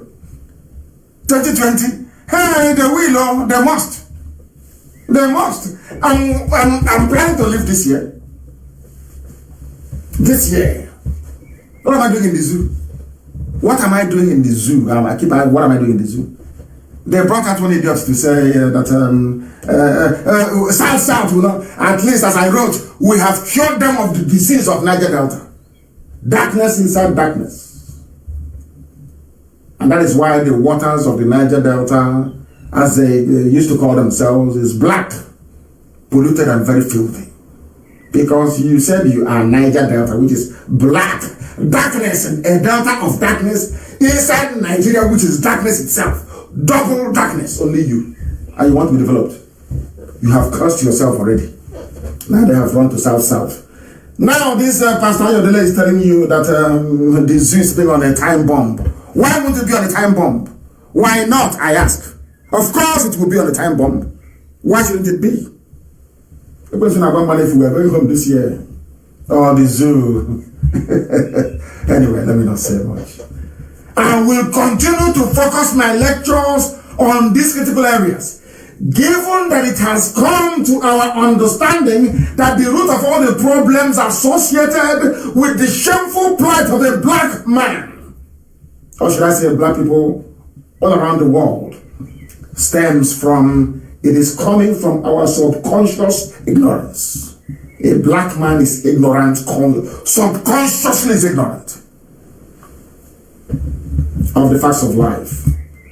And what they have done is to wrap this very cleverly in this religion. They put it in religion, they wrap it. And that completes your stupidity. They take something and they wrap it in religion. That completes your idiocy. Religion cannot give us anything in life. It can only give you the grace of God. It cannot give you anything. Religion cannot give you nothing. Absolutely nothing. Only grace of God can. And grace of God is not the same thing as religion. There are people who don't go to church. They don't go to synagogue. They don't go to the mosque. And they are holy. Holier than those that go to all these places. If you don't know, let me tell you. We must continue. We need to continue. And as I said earlier, I want to crystallize, I want to substantiate the assertion I made earlier. I want to make it abundantly clear. They are hacking and attacking my page. My goodness me. Listen very carefully, please. Church of England and the Bank of England apologize for historic slavery links. Anglican Church is saying today that the fact that they dabbled into slavery is a source of shame. Anglican Church, where some of us were baptized in. As soon as they stopped buying slaves to sell and make money, they told you Jesus is Lord. Hey, Monsieur G, black people, may the good Lord have mercy on us. Hey, no wonder they call us nigger, call us everything. Relegate us to the background. Everything horrible they do to us. And they get away with it. A whole church of God. In that same, they come with the Bible, mind you. They brought good news, Bible. The knowledge of Jesus Christ. And what is the Bible? The Bible comprises of the Old and the New Testament. And these people, these Europeans that brought us this Bible, inside that same Bible, in the book of Exodus 21:16, Deuteronomy 24:7, the same Bible they gave us when they came, that Bible said, you should not sell anybody. It's in the Bible. Because once you're a Christian, automatically you follow the ways of Jesus Christ and then you're a Jew. That's what it means. You practice the religion of Moses. The same way that Islam, to an extent, practices the religion of Moses till tomorrow morning. That's what it means. That Bible that they brought and said, remember we used to call the Bible the good news. This good news we are bringing you salvation through Jesus. Nobody's doubting that. But inside that Bible it says you should not buy or sell anybody. After buying us and selling us and making money out of us and building beautiful cathedrals, beautiful churches, beautiful roads and cities, with our bones and our flesh and our blood, they said to us that the road to salvation, politically and economically, lies in the Bible, which is a lie. A big lie, of course it is a lie. Today the church is apologizing. Church of England is apologizing. The church where some of us were baptized is apologizing for dehumanizing us as a race. Do you see where I have a problem with the brain of black people? It is not one priest or two, as it was with the Roman Catholicism and pedophilia. Not one or two. The whole church sat down, maybe did their synod meeting, and decided it will be economically viable for the Church of Jesus Christ, of Anglican Communion, to go and start selling fellow human beings from Africa to make money. A church. And as they were selling it, they were establishing their personages, establishing their churches, telling us about us good news. Black people. Monsieur G. Black. God, it happened. The Church of England, which is Anglican Church, Anglican Communion, apologize for their historic links to slavery. We are ashamed, so says the church. We are ashamed of doing something that God said you shouldn't do. And that thing was contained in the same Bible you brought to us to say this is good news from Jesus. And that good news from Jesus, Jesus said you shouldn't sell your fellow human beings. And you did, you made money from it.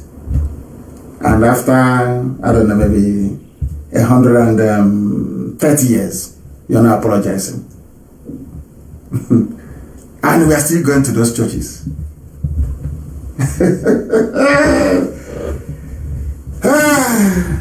This UG Black. If you want to debate anything I've said, you debate me. Don't hide behind your foolishness and ignorance to talk crap. Debate me so I can swallow you alive with facts and figures. I'm ashamed, honestly speaking. When I tell you that the problem we have is in our brain, now you can understand it. So all these years, we've not even read the Bible very well. That's what it means. Now, it's only now that the Church of Anglican Church is now saying, please forgive us. And I expect the Roman Catholic Church to do the same. It was a Pope who announced slavery. A Pope of Catholic Church who announced it. It is the truth. Historical fact. That is what I preach. Historical. Take your useless sentiment to the grave. I don't give a damn. I preach the truth. Here is so good. Disprove me based on the points that I raise. Not on your stupid village African sentiment. Have no time for that rubbish. Did Anglican Church dabble into slavery or not? The answer is yes. Was slavery not condemned by God in the Bible? Yes. Some will tell me, but the Bible said, be loyal to your slave, be loyal to your master. I said it's because you're a black African man, you have no sense of reasoning. Do you know what is called Igbo Dibo? Have you heard about that before? Apprenticeship. That is what the Bible meant by an apprentice, be loyal to your master, not slave. Not slave. I don't know where these dumb people are coming from. Now they're coming from. Igbo. That is why you have Nnamdi, my master or my lord. When you go to Tanjamaka, when you go to area and you're doing apprenticeship, he say, that's what we call it. To be it can be translated into slavery. It doesn't mean literally you're the person's property, no. It means you're serving a master. That's why you call somebody my Lord. It doesn't mean they're Lord in heaven. It means somebody you serve. That's the meaning of it. Some of us, we go to school, we don't even understand the... I won't use the word minutiae. Nuances of English language. We don't know it. We don't know it. But we are all intellectuals, aren't we? We are all intellectuals. I don't know what is happening. They are panicking. I don't know. Maybe they have shut down my page. I have no idea. The gospel is too hot. They cannot handle it. Darkness is fleeing. They cannot handle it. The children of perdition, the offsprings of Lucifer, cannot handle this gospel this evening. It's too hot for them. Disprove me on the facts, not your stupid sentiments. I'm not doing anything with it. I want facts. Biafra will be run on facts and figures. For your information, we are the ones fighting for Christianity. I am the one fighting for Christianity. I am fighting for Christianity, me. Our forefathers, as I wrote very convincingly, our ancestors were never afraid of any subject. Never. Everything was discussed in the open. Don't discuss religion. Then you are not prepared for Biafra then. That's what it means. You are not ready for Biafra. Am I asking you not to believe in the nonsense that you believe in? Did I stop anybody from believing in whatever thing that you believe in? I am an Igbo man, an Igbo Biafran. And I grew up in the village. Not all this, but I grew up in the township that know nothing. I grew up in the village. Onyanachiya, you and it's between you and your God.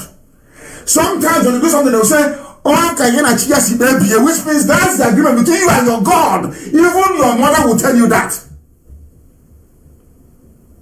Sometimes a mother will lose a child. And you see people coming to console the mother, and the mother will say, that was the decision my child reached with his God. Some of you did not grow up in the village, so you don't know any of these things. You have no idea what they are. Spirituality in the township is different from the one we got in the village. Very, very different, I tell you.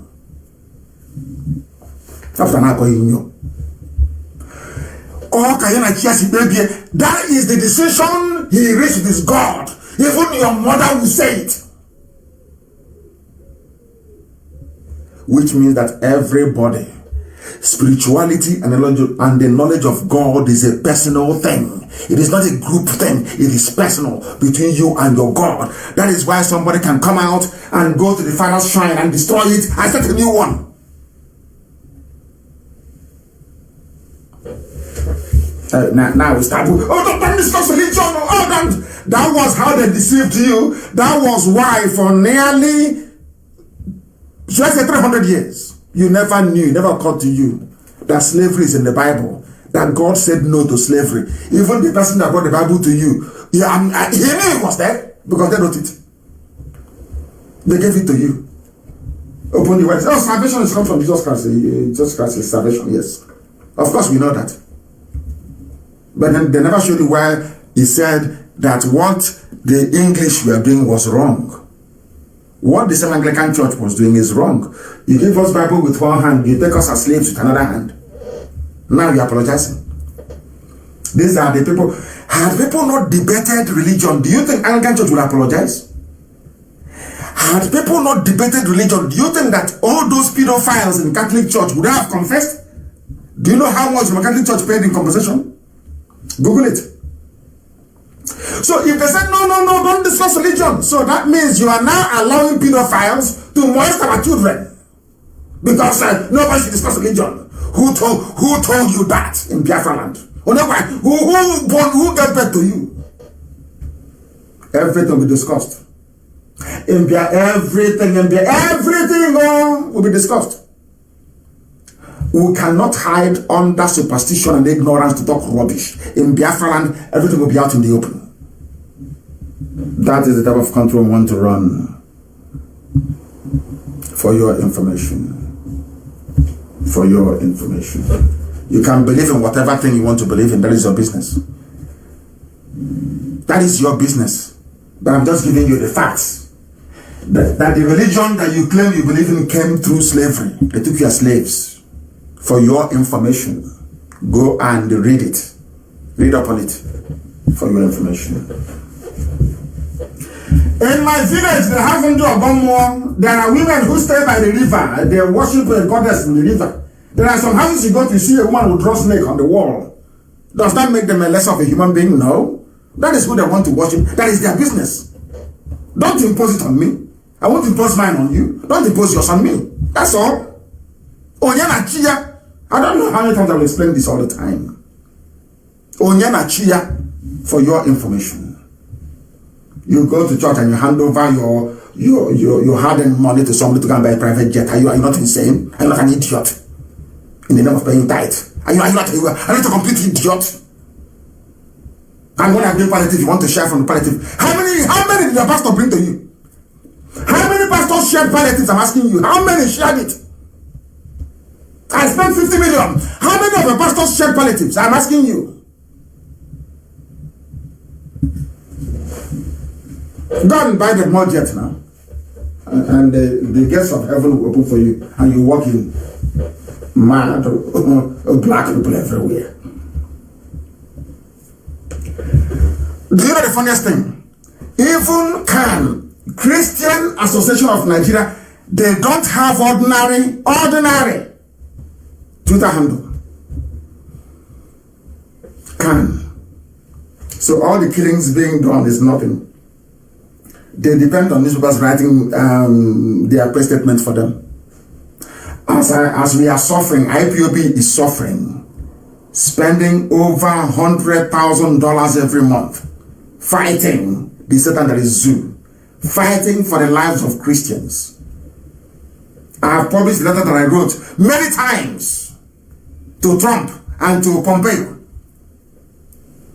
that prompted them, in fact, in line with no, there are other people who are working. Let me pray that way, please, before they start complaining tomorrow. I said Nnamdi Kanu took glory for something. I write, go to my Twitter handle, you will see Christianity. Every blessed day, I fight for Christians. Every day. You know that you're a Christian. Are you on Twitter? How many times have you tweeted any world power to say Christians are dying? Are you on Twitter? I'm asking you. A whole Christian Association of Nigeria is not on Twitter. I'm the one that tweets for them. And people are dying, they cannot do anything about it. They cannot do anything about it. That is how daft some of them are. There are good men, of course. There are good men of God. I'm not saying that. If I think Coca also spoke again, was it yesterday or today? He is outspoken, I said it. He's outspoken. Bishop Coca, the Catholic Bishop of Sokoto. Hassan Coca. Very outspoken. He spoke again yesterday. I like him. He speaks out. Most of the priests that helped Biafra till tomorrow, they're all Catholics. Mostly from Ireland. I like them. I respect them. It doesn't mean if I say something wrong, I will say it. Please. Please. Alleged Christian, let me remind all of you, and I want to post it. Alleged Christian persecution. Presidency accuses IPOB of misleading the United States and the United Kingdom. Not Christian, not CAN. IPOB. IPOB. The presidency of the zoo is because we did a lot of work. And it's still ongoing till now. And some idiots will rise up and stupidly and ignorantly try to accuse us of being anti-Christian because they are foolish. Very, very foolish people. Foolish. what I have done for Christians in Nigeria, all the bishops put together have not done half of it, and can never do not a billion years. Over $100,000 every month. And instead of some of you to be grateful, you are busy talking rubbish. See if you're insane. Who is fighting for Christians if not IPOB? Who is fighting for Christians if not IPO on a consistent basis? Because you people, you are black people, you fight for 1 week and you give up. Why are you not on Twitter? Because you cannot post selfie on Twitter. It's serious, it's a serious platform. Are you on Twitter? So you don't know that you can reach world heads of state via Twitter? You don't know that? Oh, goodness me. When the zoo presidency says IPOB is carrying this Christian matter on their head and lobbying governments of the world, some of you did not say it. You didn't say it, did you?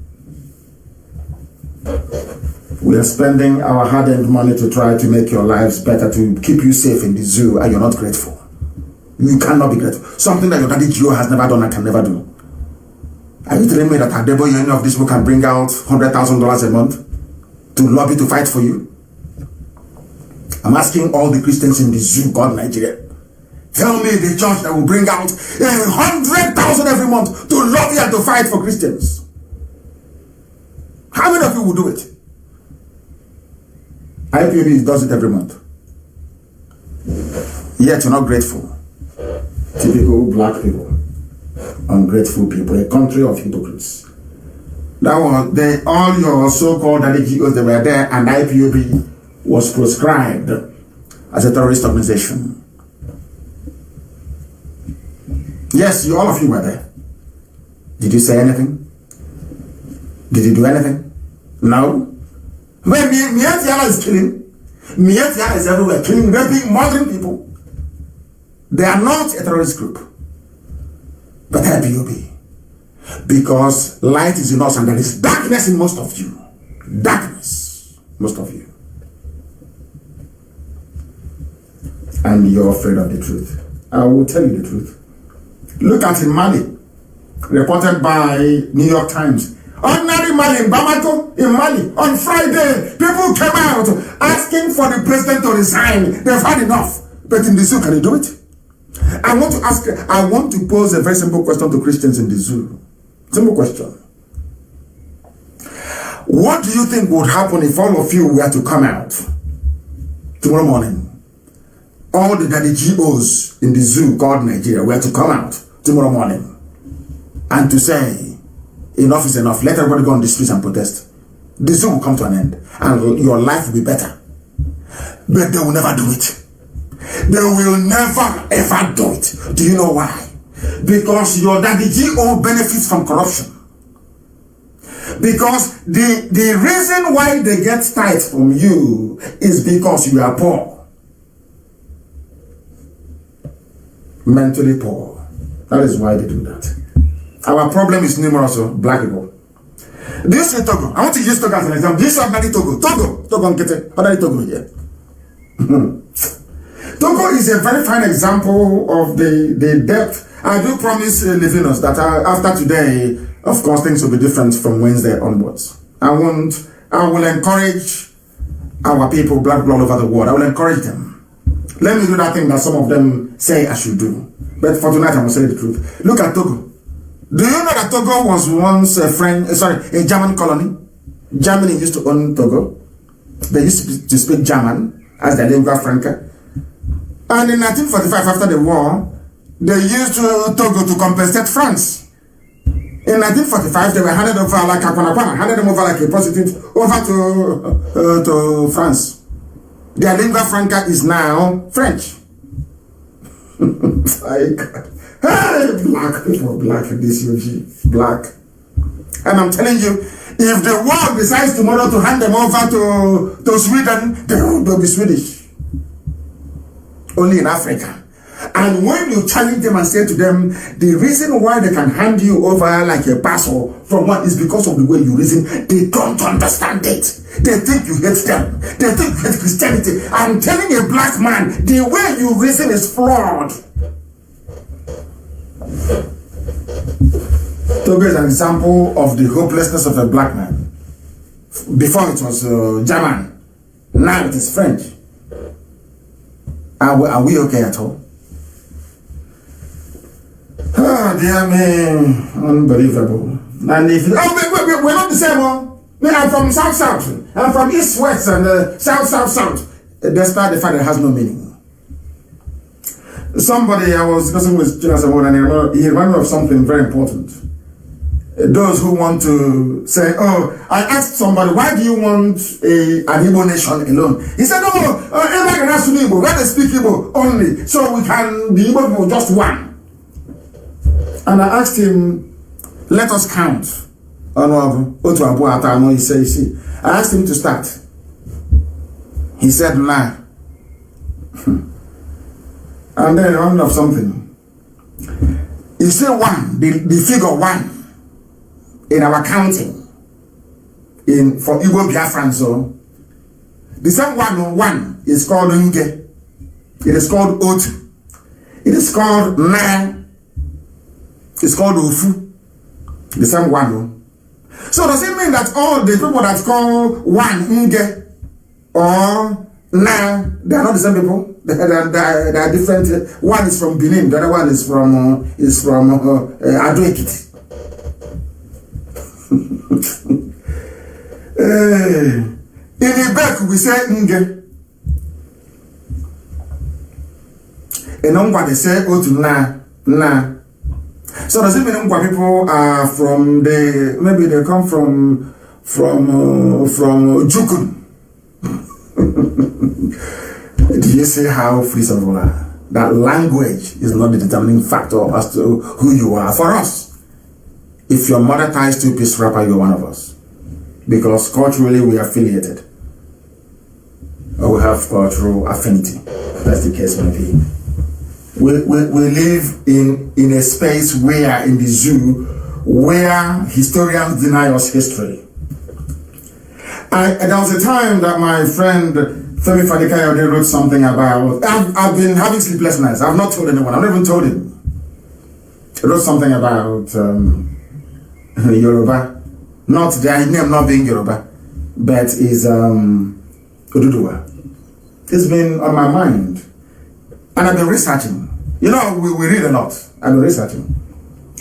And I stumbled upon an old Biafran map. And it was very, very, I don't know, it was an eye-opener, to be honest with you. And I give it to them. I would say that some people know, since Fanaka knows, maybe some other people will know. But I'm sure that most of the thieving pastors you have in Oduduwa land, they do not know this either. I even read some piece where some people attacked Fanaka because of it. Said, oh, you don't know where, you know in the zoo, when you're educated in the zoo, you reason backwards. When somebody makes a very serious allegation or advances a hypothesis, your job is to go and investigate before you start allowing your emotions to run wild and crazy. Fanika said that Yoruba doesn't exist. It's an insult, it's an insultive word like Nyamri. I know the funniest thing, it is true. I looked at this African map, old map, and I see Biafra very clearly on the eastern flank. And very close to the north of Kwara State, you have Yariba. This is the first time I'm seeing Yoruba on a map.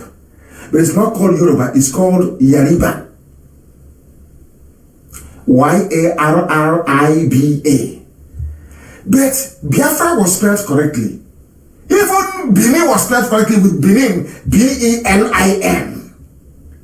Zaria was spelled correctly. Kanu was spelled correctly. It's only Katsina they called Katsina. Maybe it's Katsina is the emphasization. Maybe this is the correct one.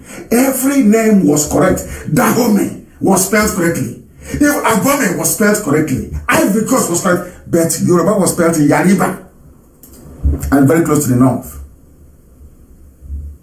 Unbelievable. Unbelievable. And that is the first time I'm saying it. And I did a bit more research and I discovered that it is actually true. That the Europeans, according to this very man they called Johnson, the history of the Yorubas they wrote in 1897, that the Europeans, when they encountered Hausa people, they said, they described the Yorubas as Yariba people who are untrustworthy. And the Yorubas did not change the name. They retained it. We said no to ours. The same way we call them Aboki. You cannot see another person say, oh, I'm Aboki, or our area is now known as Aboki. No. They gave us Nyamri, we said no. Is that our name? We are Igbo, or we are Biafra. Call us anything you like, but not Nyamri. They called the Yorubas Yariba, untrustworthy, unreliable people, and the Yorubas accepted it. Do you know why they accepted it? Because of the disproportionate influence of Yoruba Muslim in the lives of Oduduwa people.